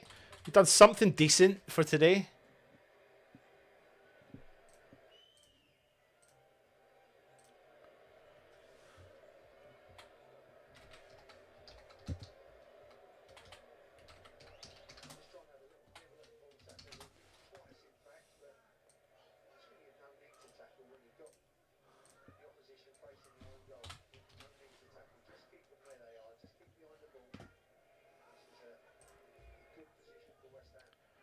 Free kick to West Ham.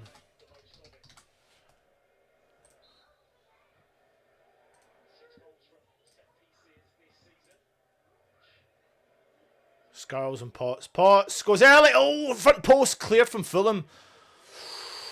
It's a decent whipped in ball, to be fair.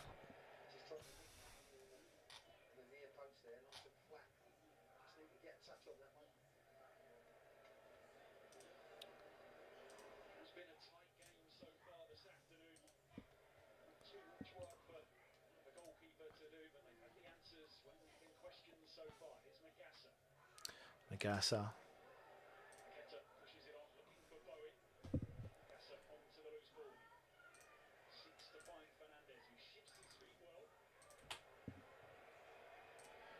Fernandez recycles the second ball. Ball forward, but he wins it again. Fernandez down the right hand side. Walker Peters is there. Ball out with Walker Peters on the right hand side. Back with Potts. Potts. Oh, it's a great ball in. Cleared from Fulham. Finds its way to Fernandez. Robinson does win the ball back. Player goes down. I don't know what's happening here. Is he giving the goal kick?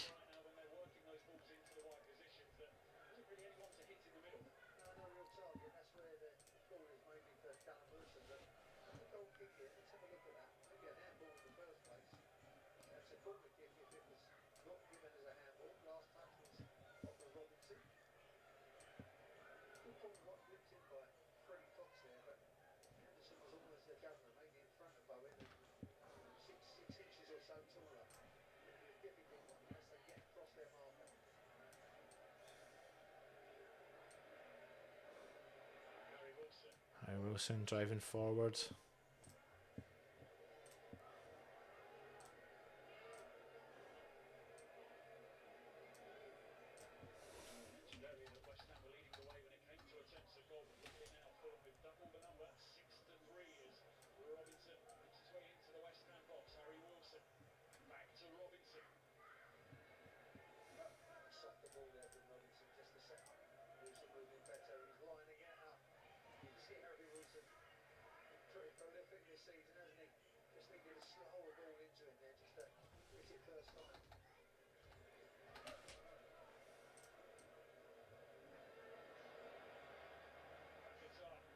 Paqueta down the right hand side for West Ham. Holds on to it deep in the Fulham half. Drives infield. Plays the ball back to 𝗪𝗏𝘀. He's under pressure. Paqueta's got it again. Still holds on to it. Plays the ball back into 𝗪𝗏𝘀. 𝗪𝗏𝘀 over to Fernandez. Potts. Potts sprays the ball over left hand side. 𝗪𝗏𝘀. Great ball from Potts. 𝗪𝗏𝘀 collects it. Nothing on for him. Oh, he's done well to find Bowen. Bowen dragged Anderson out. Crosses in from Bowen, but no one's there. Oh, there's a foul again. Fulham player's gone down.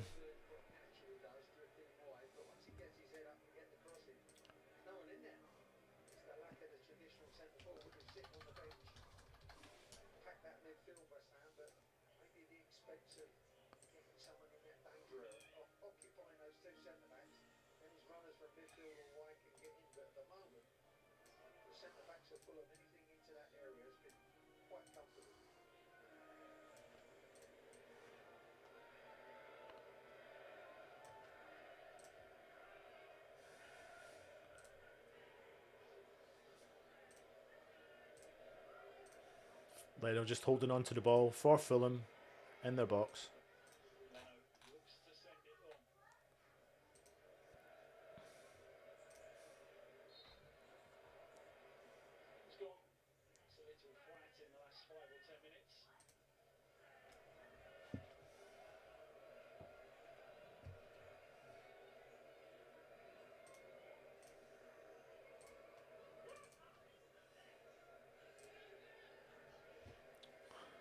Leno's back with the ball.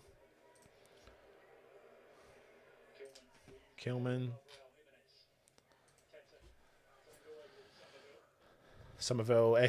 𝗪𝗲𝘀𝗁 puts the pressure on, but Fulham come out on top with Anderson. Wilson drops in. Great interception there from Scarles. He's having a great game, to be fair. Ball forward for 𝗪𝗂𝗧. There's an overlapping run from Walker-Peters. He's held on to it, though. He's played the ball forward for Fernandes. Good football. Oh, they've intercepted with Smith Rowe. Ball out with the left-hand side with Kevin. Kevin fancies himself against Potts. Potts has done well, but Kevin has come through. Heavy ball from Kevin forward for Smith Rowe. Ball goes out, and it is a West Ham goal kick.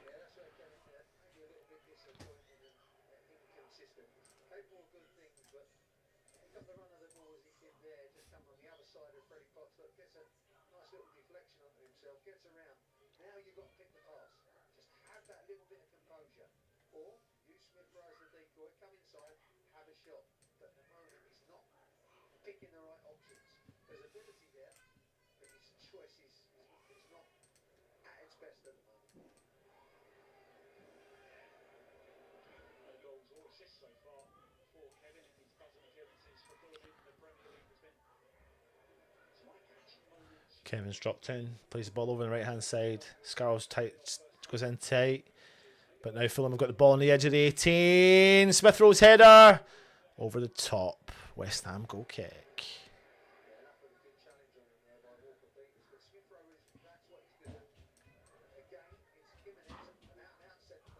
Dad, is a game called like Hat, Hat, Hat, Rats? Yeah. Hat, Hat, Hat.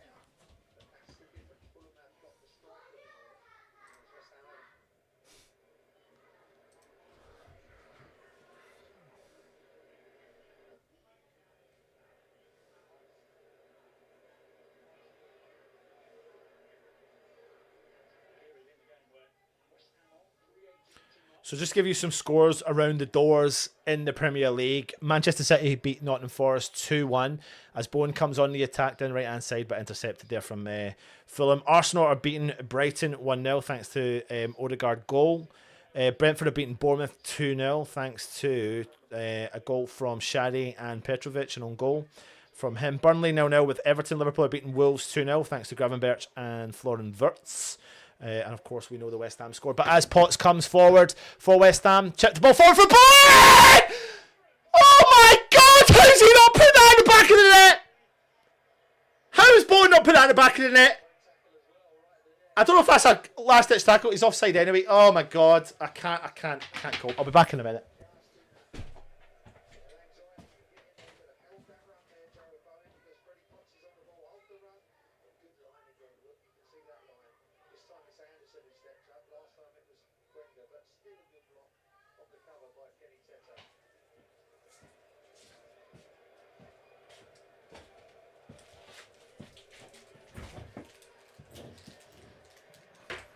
I don't know how I never put that in the back of the net.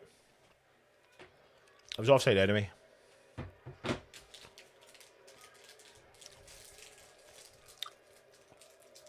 Walker-Peters cleared from Fulham. 𝗪𝗂𝗧 getting involved again. 𝗙𝗪𝗓𝗄 header. Fulham header. Tadebo chests it down. Walker-Peters. Tadebo's made the overlapping run. Oh, Tadebo's done really well. Oh no, ref! That looked like it was in! Oh, don't give him a yellow card, ref. He's giving Tadebo a yellow card for kicking the ball away.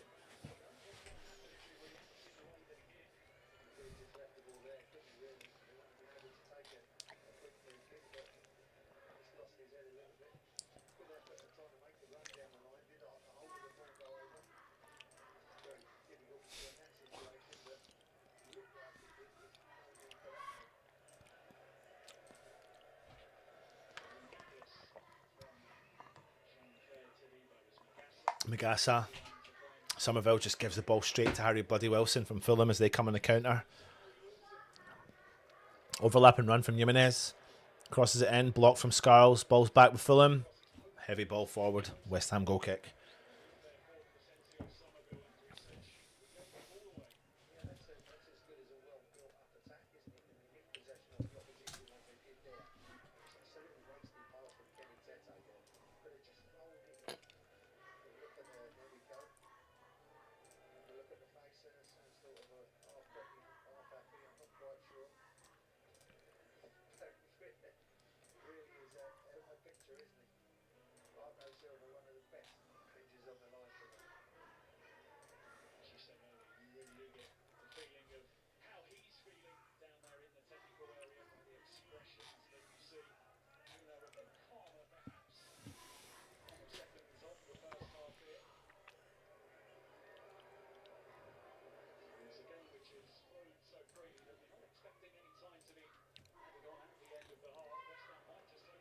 West Ham coming to attack with Walker Peters down the right hand side. Ball back with Paqueta. Plays the ball into Bowen on the edge. Oh, it's a great ball to him for Fernandes. Oh, he can't hold on to it inside the 18-yard box. He cannot hold on to it. And there you go. It's half time. Half time whistle. No added time. No added time. Keep your comments coming in. Talk amongst yourselves. Let's have a little look, and actually before I go, let me let you know some of the halftime stats for you for today. In the West Ham versus Fulham game so far. The game statistics are 45% possession to West Ham to Fulham's 55. We've had 3 shots to Fulham's 7. We've 193 passes to Fulham's 245 as well. Let me have a look at some of the individual stats. I thought Fernandes has been involved everywhere in this game. 92% at pass accuracy in the full game. 100% pass accuracy in his own half. 100% long ball accuracy as well. He's had 34 touches. Successful with 100% of his dribbles. Contributing twice to defensive duties, winning 50% of his tackles, made 3 recoveries, and won 4 out of 5 ground duels as well. So for me, Fernandes has been the kind of standout player. I think Paqueta's actually had a decent-ish game. I don't know if his stats read like that, but he's had 100% pass accuracy in his own half, 63% pass accuracy in total, so 54% of that pass accuracy in the opposition half has only gone through. He's touched the ball 36 times. He has contributed 3 defensive contributions. He's won 2 from his 3 attempted tackles. He's won 4 from his 5 ground duels as well. So, yeah, I'll be back for the second half.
Oi, oi, 𝗟𝗏𝗧𝗧. Second half kicking off for West Ham. Due course. Let me just get this all set up. And I don't believe we have any substitutions. Have a look and see. Nope. No substitutions. Just waiting for the kick-off for Fulham.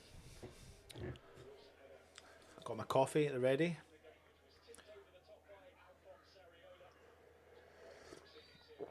There we are.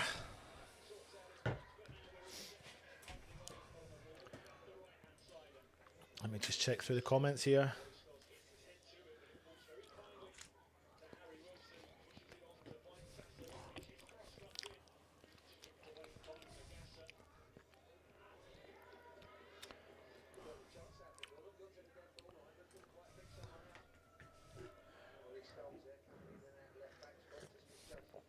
I think Scars has done okay, to be fair. Do you agree? Disagree?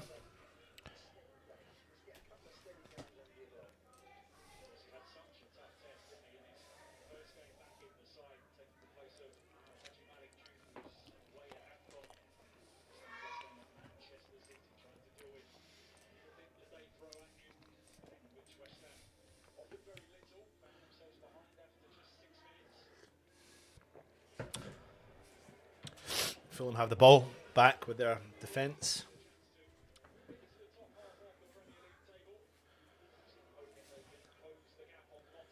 Anderson collects it. Give me this shot. Over the bar. Over the bar.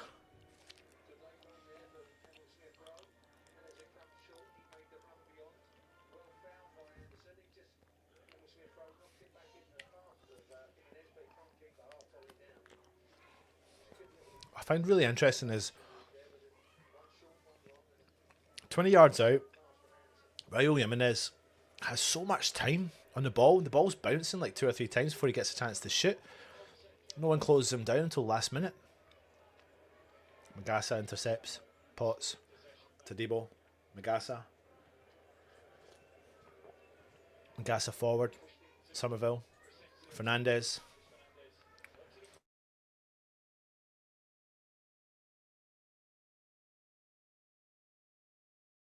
Somerville still got the ball. Somerville drives infield, plays it into Magasa. Magasa goes back into the defence.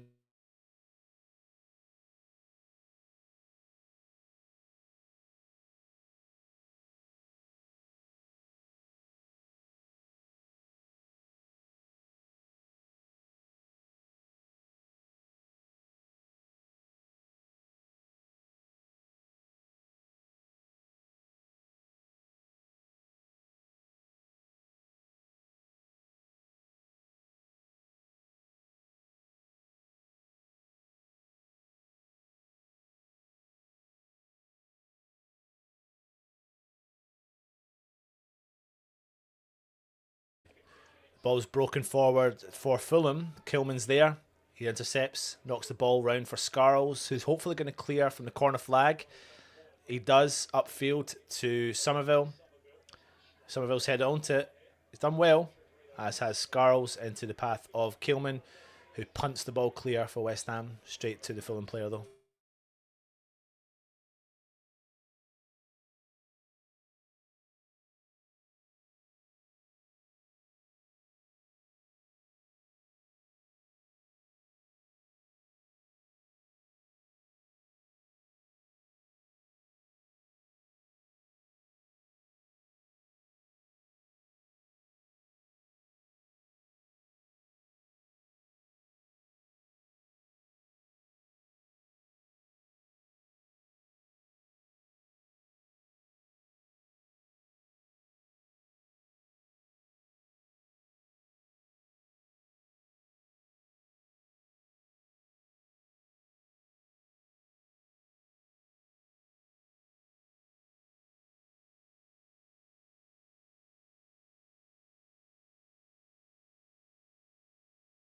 Hold on. Ball forward from Fulham down the left-hand side to Robinson. Goes for a clearance, but Areola comes out and collects. No problem at all.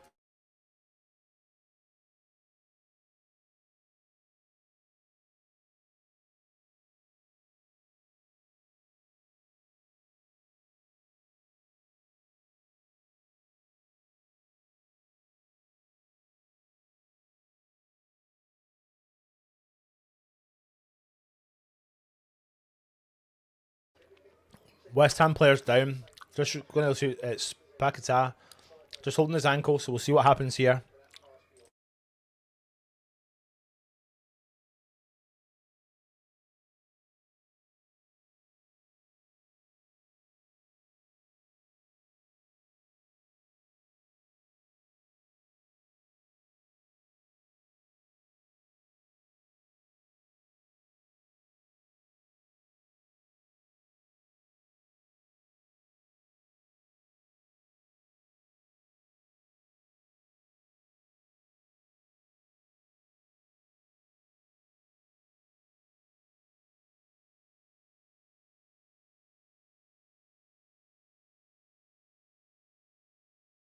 Foul on Fernandes, and the referee blows up and gives West Ham a free kick in our own half. He was going to try and play the advantage there, but he's given a yellow card to the Fulham player as well for the last gasp tackle on Anderson, which is not a bad player to get a yellow card considering he plays as centre-back and he is the style of defender that he is.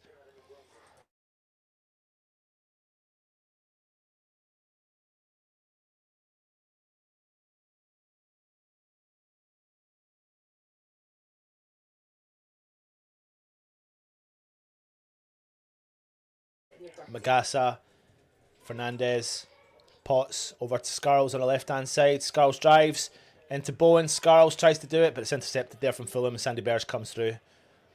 Drives forward on O'Reilly. That's a good tackle from 𝗪𝗓𝗵. That's much better from 𝗪𝗓𝗵 today.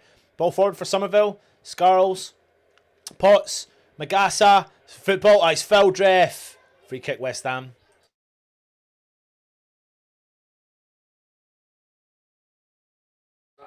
Somerville drives forward, finds it to Bowen. Oh, he tries to make an overlapping run. Oh, 𝗪𝗪𝗧 gets in front of the Robinson. Oh, I don't know what's going blown. Half offside again.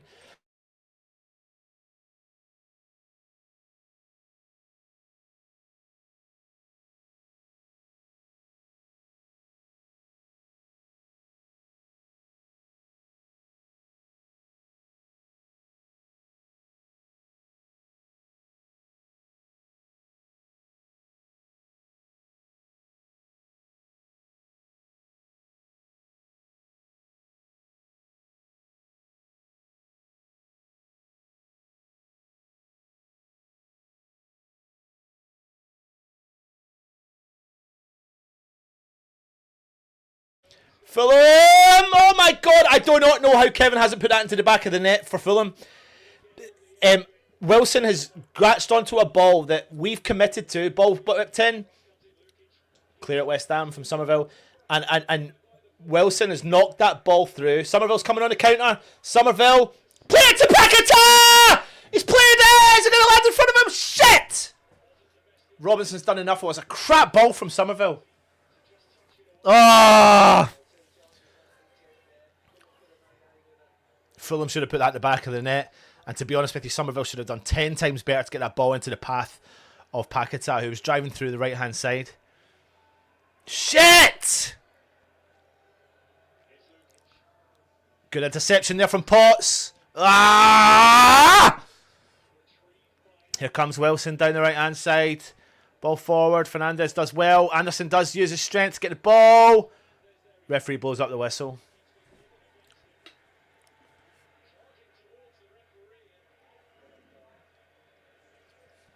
Callum Wilson is coming on. Who's getting a yellow card here? Wilson. Wilson is coming on.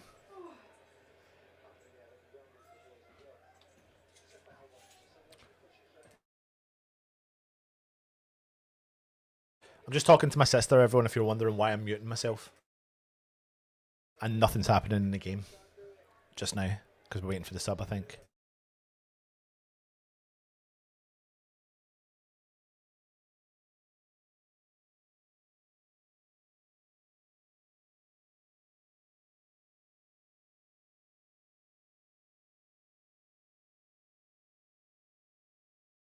West Ham come on the attack down the left-hand side. Crossing from Skiles. Again, no one's there. 𝗪𝗪𝗧 on the edge of the box. Takes a deflection. Somerville! Penalty! Why the fuck is he taking so long? Why is he taking so long? Oh, no. Ball's gone round from Jimenez. Tadebo's done really well, to be fair. But Somerville's taken too long on the ball in the box. It's like he's taking extra touches and he should just be trying to hit that first time. Oh my God. Right, Wilson is coming on.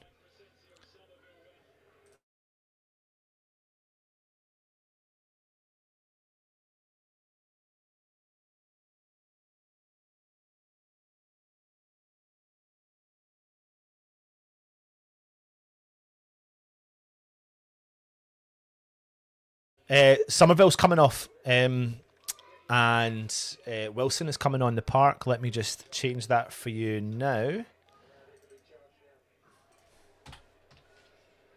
Now, the team lineup, you'll see in the formation I've got it won't be sitting as correctly, because obviously Bowen will be going up top instead of 𝗪𝗂𝗧. Well, let me just see if I can do that now. Not Bowen, Wilson will be. 9 Wilson, take that, and then 𝗪𝗂𝗧 will go here. 10 𝗪𝗂𝗧. So I did say to Holly in the first half that if we were going to make a substitution, that's the right time. Interesting that he's taken 𝗪𝗪𝗡 off though. Interesting.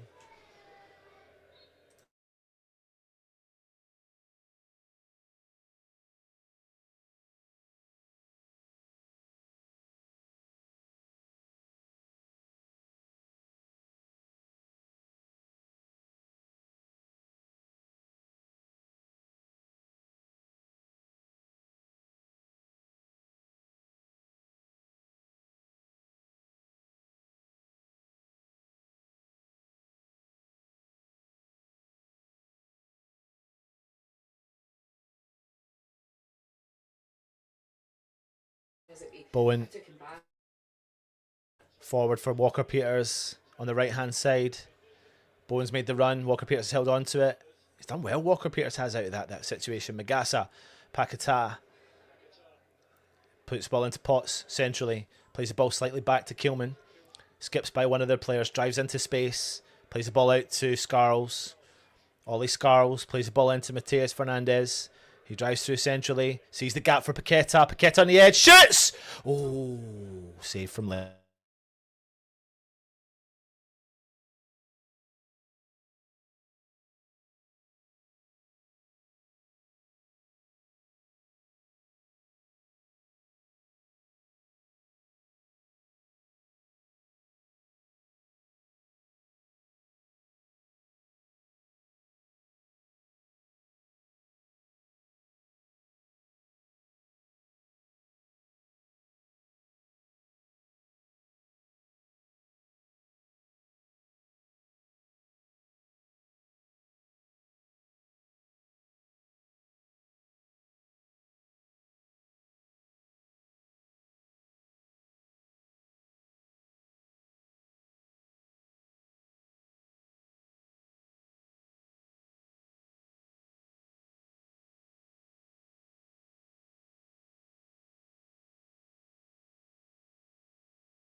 Wilson drives forward for Fernandes. He holds on to it. Drops in field. Plays the ball over to the left-hand side to 𝗪𝗂𝗧. Oh, he easily tries to get a ball through for Wilson.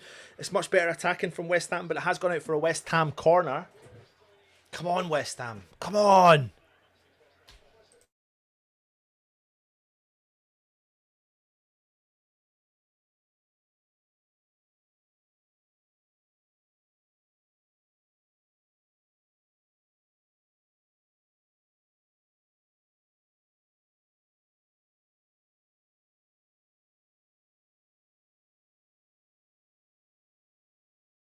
Here comes a Potts in-swinging corner.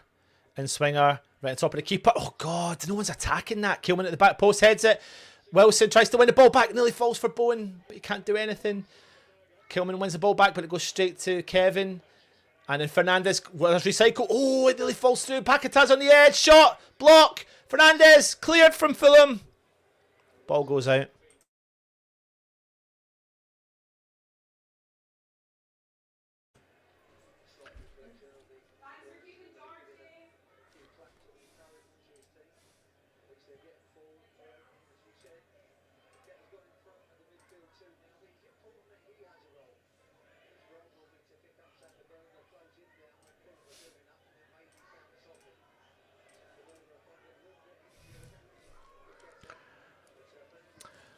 Throwing Mayasa does well to intercept that ball. Fernandez, Paqueta out to Mayasa on the left. Plays the ball back into Fernandez. Paqueta shielding the ball. Loses it. Smith Rowe.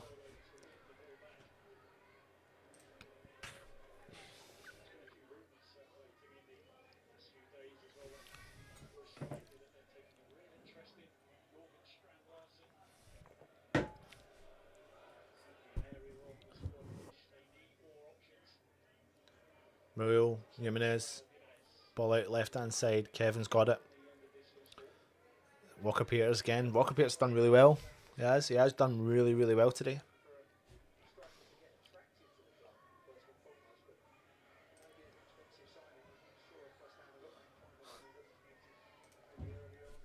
Kevin.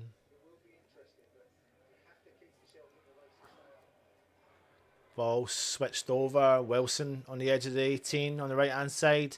Puts onto his left foot, puts it into the path of 𝗪𝗪𝗪𝗧. Plays the ball out, right hand side. And Potts wins the ball back for West Ham. Clears upfield. Oh, Wilson nearly read that well, but he doesn't, and the Fulham player does get it. Walker Peters is putting plenty of pressure on Jimenez, wins the ball back, but Robinson's got it on the left hand side for Fulham. Smith Rowe drops in deep, collects it for Fulham, turns, drives to traffic, plays the ball into Robinson. 𝗪𝗪𝗪𝗧. Anderson for Fulham. God, he's got so much space and time on the ball. Wilson on the right hand side, drives infield. Anderson centre back is 40 yards out, in the middle of the park. Robinson, ball forward. Smith Rowe everywhere. Kevin on the left hand side. Magasa's following him. Smith Rowe. Robinson's driven forward on the edge of the 18. He's going to shoot low. Takes a few deflections. Ariola's there. Collects from Skiles. Rolls it into the path of Skiles down the left hand side. West Ham under pressure there. Skiles. Ball goes out and it's a Fulham throw in instantly from the off.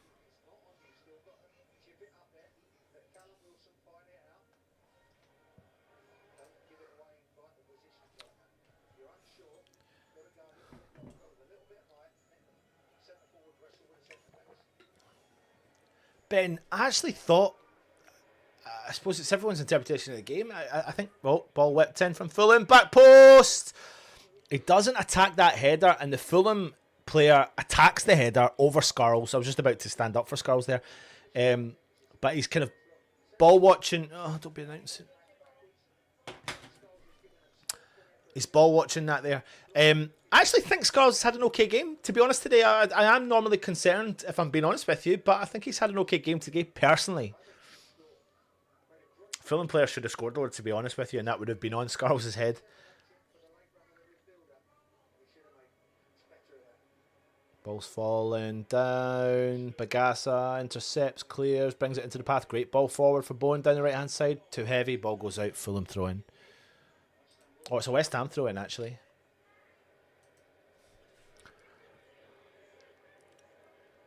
He leaves it for Walker Peters.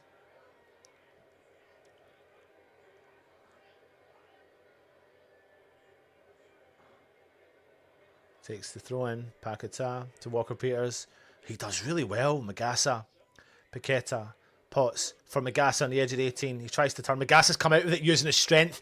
He's done really well. Oh, fuck! Where's the ball? Oh, my God. Now Jimenez plays the ball forward. It's taking the back heels of Todibo. Magasa's done so well, by the way. So well. Come on, West Ham. Go on. Go on. Down the right-hand side with Walker Peters. Into the path of Mayasa. Cross it. Oh, fucking hell! How has Bowen put that wide? What the fuck am I doing?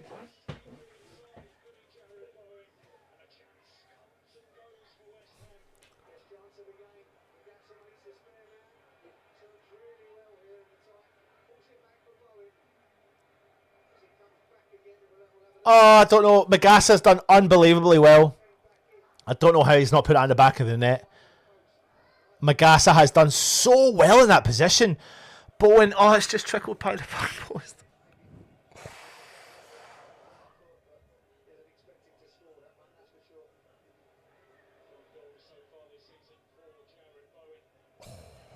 Ball forward from Fulham, intercepted from Skiles. Paqueta, Fernandez. Great. 𝗪𝗂𝗧 over to the right hand side to Bowen. Bowen. Overlapping run from Walker-Peters. Bowen still got it. Bowen crosses it end. Cleared from Fulham.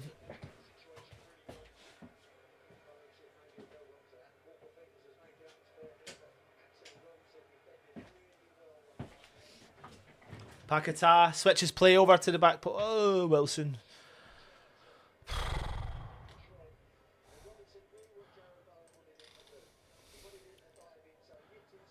Yeah, I've been 𝗪𝗧𝗧 going forward there. Really good, man. The energy and the strength. Fuck me. Like, give him a more advancing role. I'm intrigued about that. I'm intrigued in that world, Mandy. I am intrigued. I can't look at the board. Get your arse off it. Screen off him. I don't want to see him or his partner. No interest in it. No interest in you. Get out of my club. Tadebo clears. Fernandez forward for 𝗪𝗂𝗧. Oh, it's a chip ball over the top for Bowen. Hits it. So he takes a collection down. Why is he not hitting it first time? Bowen still got it. Bowen crosses it in. Back post. Oh, it's fucking heavy. Why is Bowen not just trying to fucking push through it? On the volley, but it's fallen back to Potts. He's fouled. Ref! What? Why is he giving the foul to Fulham? How is he giving the foul to Fulham? How is he giving the foul to Fulham? How has he given that foul to Fulham? Oh.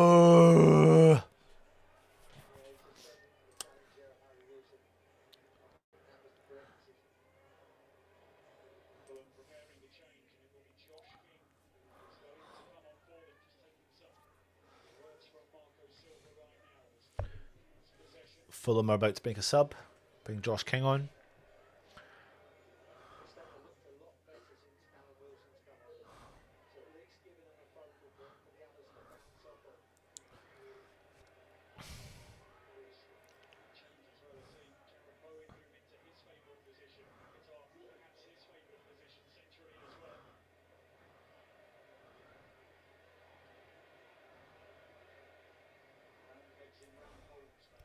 Fulham just playing the ball. Just around. Quite comfortably on possession. Smith Rowe drives it West Ham. Down the left hand side. Robinson crosses it in. Cleared from Kilman. I think it's done quite well today. 𝗪𝗂𝗧 does well to distribute the ball to Scarles. Drives forward. Drops it in low to Wilson. Oh, fuck off with the offside ref. Oh my god. Honestly, I don't know how many offsides we've had today. I do not know how many offsides we've had today.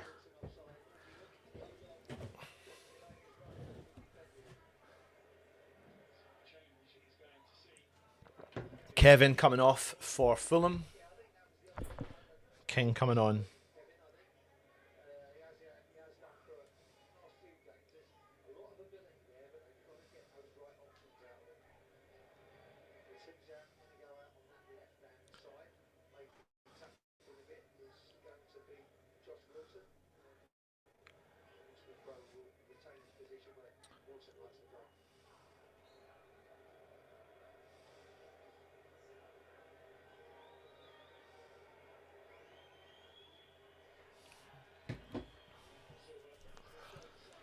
Oh, Anderson with the free kick. West Ham have had 6 attempts in the second half compared to our full 3 in the first half. 𝗪𝗧𝗧 does lose the ball after winning the ball 2 or 3 times in a row. Now Robinson's got the ball down the left hand side for Fulham. Crosses it in low. Cleared from Kilman. Kilman again doing well. 𝗪𝗂𝗧. Ball forward for Wilson. Oh my god, he's got it through. Fucking Wilson's through. Wilson's through. Wilson! Oh my god! There's the single spinal post!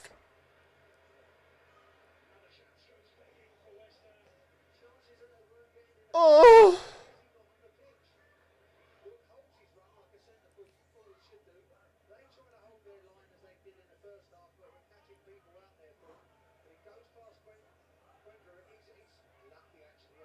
Oh, I'll tell you what, man. If 𝗪𝗪𝗘 actually, if Wilson goes down, 𝗪𝗪𝗘's off. Oh, fuck, it just goes wide.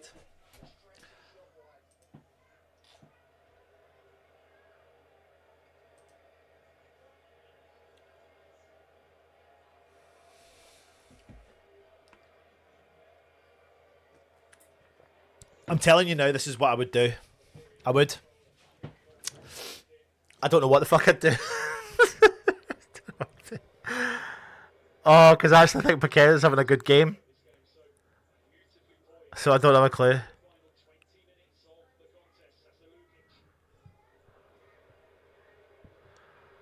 I just feel like I want to put 𝗪𝗁 up top and cause havoc. But I don't know who for. Potts, maybe? I think Potts having a good game. I think 𝗪𝗏𝗧 having a good game. I don't know who I'd want to sacrifice. But I think Paqueta's having a good game, decent game as well. So I don't know where the sacrifice comes.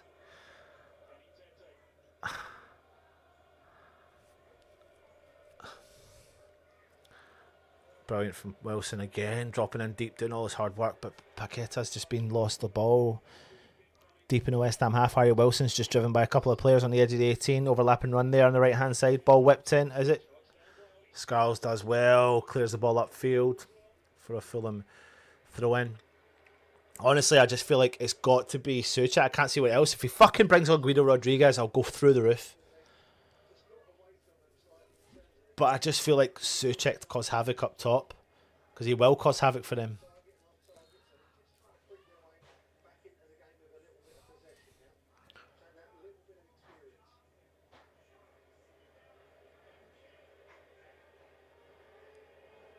What would you say then? Pull Paqueta off and maybe give 𝗪𝗏𝗧 that kind of more advanced role? Because what he's done there so far a couple of attempts was brilliant.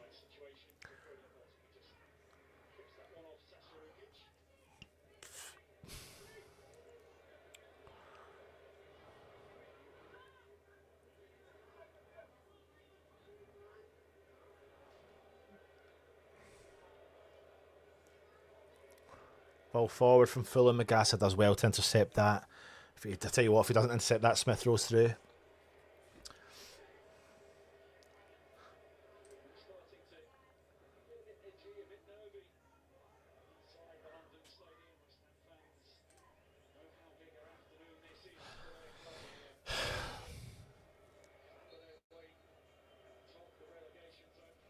A big throw in from Tete from Fulham. Flicked on, 𝗪𝗏𝗧 clears. I think 𝗪𝗏𝗧's having a quality game, I really do. I rate him so highly. Smith row from the edge. Plays it over on the edge of the 18. Whipped in, clear from Scarles. Does well with the header. Paqueta forward on header. Bowen drives through centrally. Oh, he's all over Bowen. Bowen still got it. Distributes it. Oh, it's crap, but Wilson gets it!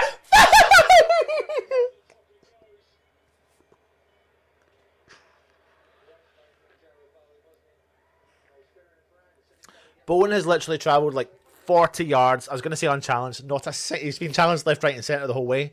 The ball has found its way through to Wilson. I don't know how. And I don't know if Wilson didn't expect it, to be honest with you, because it's kind of gone through the legs of Robinson. Yeah, it has. It's taken a tiny deflection.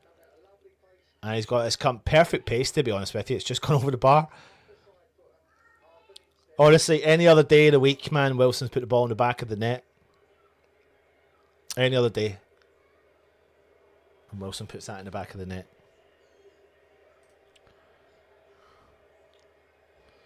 Do you know what? I'll have that, Mandy. I'll have that.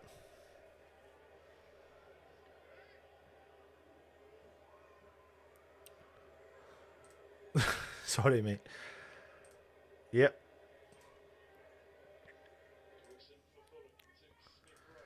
Smith roll. Tete out on the right hand side, deep in the West Ham half. Smith roll, makes the overlapping run, cross in from Tete. Wilson's had time, chested from Potts. He confirms he does as well. 𝗪𝗏𝗧 clears, but Fulham come out with the ball. 15 minutes to go.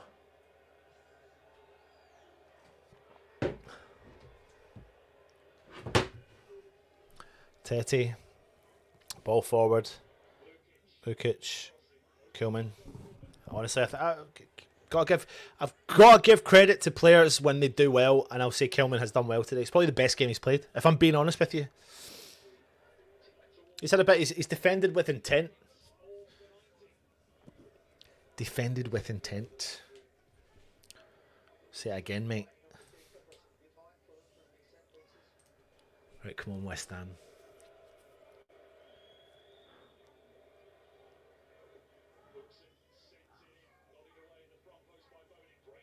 Oh, God. Cleared from Walker Peters.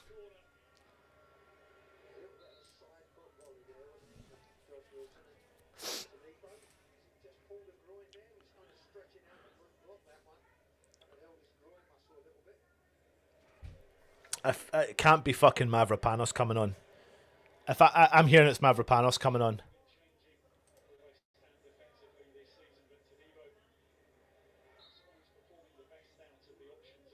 I'm hearing 𝗪𝗧�lanos is coming on.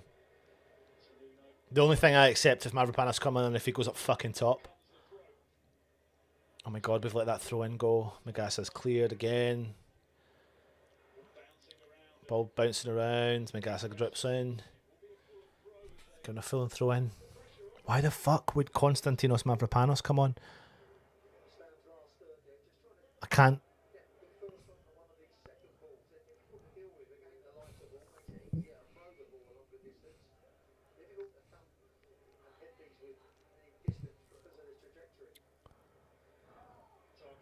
Shot from distance from Fulham. It's pinball machine. Cleared from 𝗙𝗂𝗵𝗺. Upfield. Wilson's to chase. Ball falls back into Leno, the Fulham keeper. Wilson's chasing.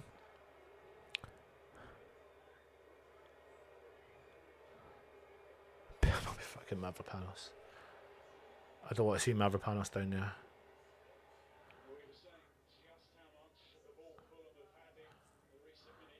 In the last 10 minutes, Fulham have had 87% possession.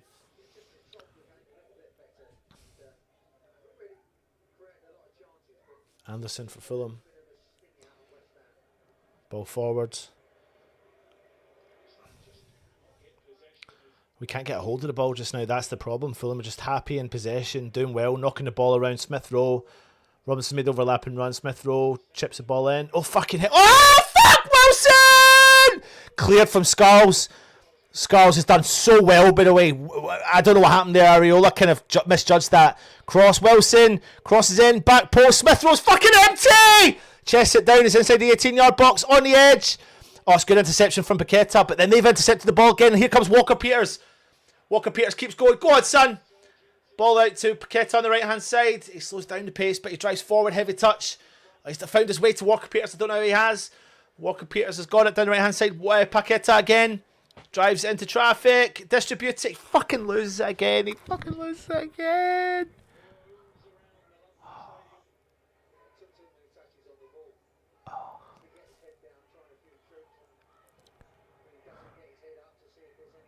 Todibo. Forward for Walker Peters. He nearly goes early to find Bowen, but it can't. Fulham player intercepts. Lukic. Over to Robinson on the left. Fulham happy on it. 𝗪𝗪𝗀. Sprays the ball over to Tete on the right hand side for Fulham. I think 𝗪𝗂𝗫 could be coming on as well. Cleared from, what's his chops? Scarles. Is that a West Ham throw? It is a West Ham throw. Could be a double substitution from West Ham. I'm thinking maybe 𝗪𝗧�lanos and 𝗪𝗂𝗫.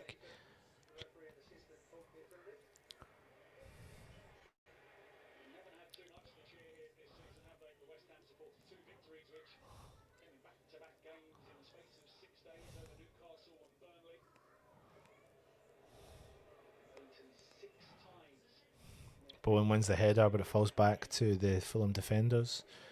They play the ball back. 10 minutes to go. West Ham 0, Fulham 0. This is Anton watching the West Ham Network Matchday Live. If you're watching us on X, we are on YouTube as well. You can go across there and subscribe. Over 700 people watching live. If you don't know this, 700 people are watching live. Kyle Walker Peters down the right hand side. Ball forward for Bowen. Near the corner flag. Holds on to it. Drives back infield. Ball back with 𝗪𝗪𝗧. Potts. Fernandez. Distributes it over. Is he going to? No, he doesn't. Goes infield to Paqueta. Neat 1-2 with Fernandez. Nice ball forward. Over right hand side to Bowen. Bowen drops it in right. Oh, tries to cross it in and it takes a wild deflection. The ball's cleared from Fulham. 𝗙𝗂𝗵𝗺 does well. As does Walker Peters. 𝗙𝗂𝗵𝗺 drives. Good ball from him. Paqueta. Come to Fernandez. Oh, it really finds its way through. Fulham have got the ball. I don't even know what to do. Fulham have got it down the left-hand side. Josh King's got it. He keeps driving. He's just calm, collected, nothing happening. He's slowing things down. Smith Rowe. Bears.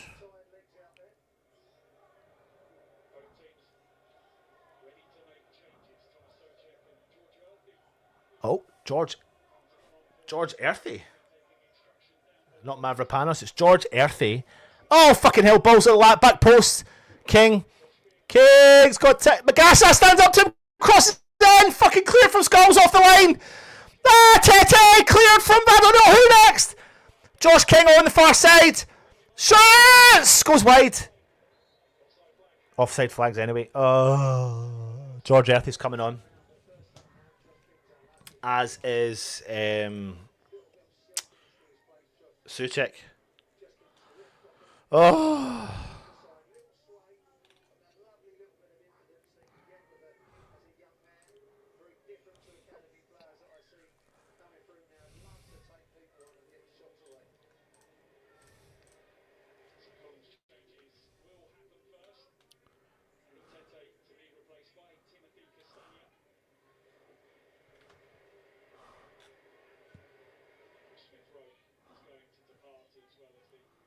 $700, just for your reference, right? If you're watching us on YouTube, watching us on X and watching us on Facebook, 743 people watching.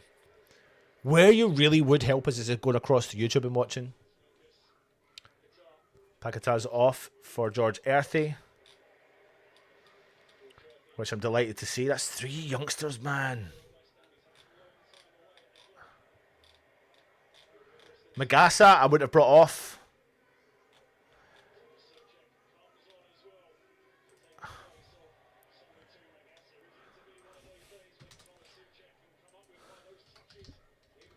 I wouldn't have taken him off. Hey ho. Where's 𝗪𝗂𝗧? And who's the other one? 𝗪𝗏𝗃.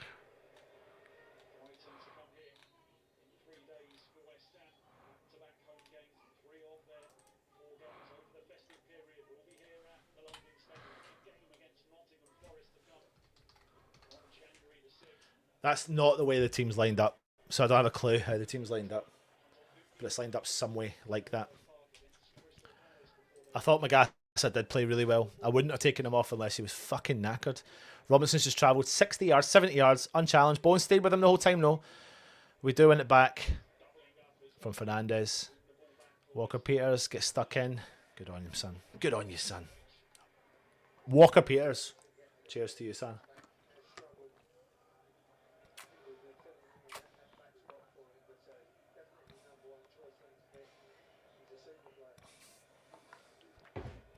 There's no rhyme or reason with Nuno subs either, is there? Every game you go.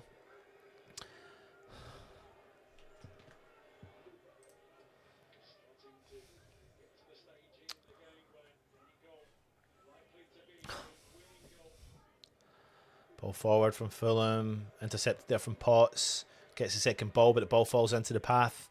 Robinson down the left-hand side for Fulham. Crosses it in low and early. Oh, fucking hell. I tell you what, by the way, Areola just does enough just to put his palm on that ball. I don't think it hits anyone, but there was players in front of him and he has to put something on it just to clear it away, and he does.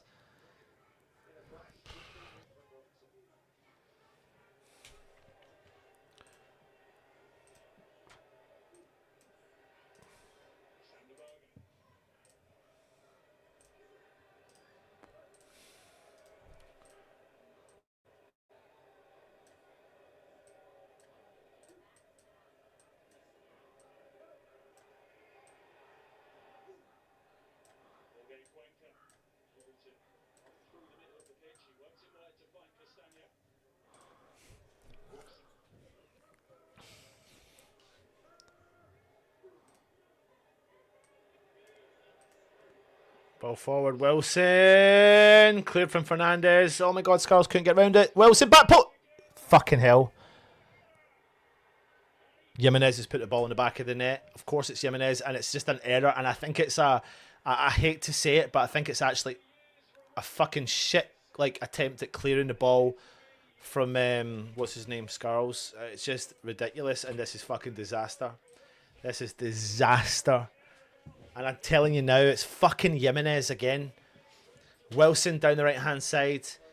Crosses it in. Scarles goes for a wide swipe. 𝗪𝗓𝗪𝗧's lost his marker. Jimenez just fucking unmarked, puts the ball in the back of the net. Honestly, it's ridiculous.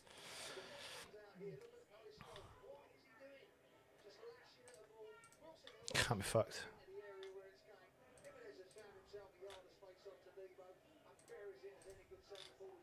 Oh, shit, by the way.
Oh, for fuck's sake, here comes 𝗪𝗏𝗘𝗵𝗺.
Fucking hell, honestly, I'm just listening to the crazy stats, man.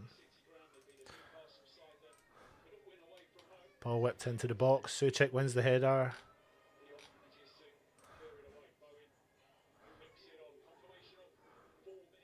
Four minutes of added time. 𝗪𝗏𝗧𝗖𝗛𝗏 tries to knock the ball into the box.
Bowen. Down the right hand side.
Got no other choice but to throw this ball into the mix.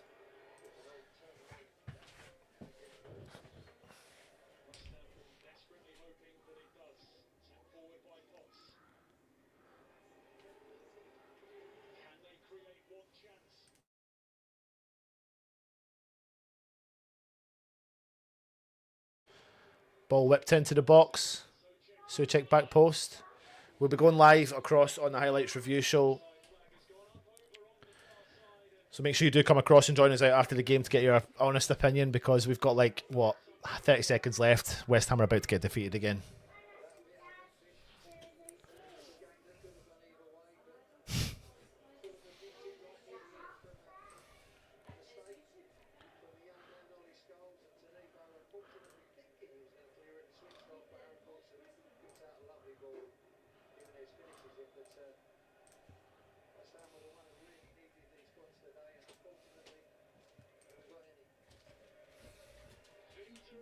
And there you go. Oh, you can take that there. Yeah. That's it. That's the game over.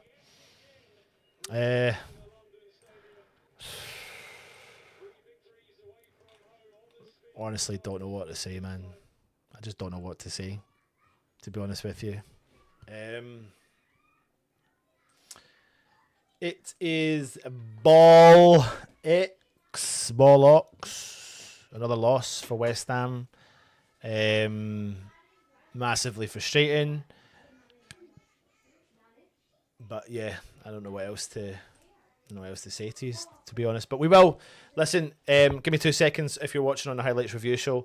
Come across and join us on the Highlights Review Show. We'll go live to London Stadium, get your opinion from Russ from the stadium there. Thanks for watching. The subscribe button, hit the thumbs up and leave a comment. Come on, you Irons.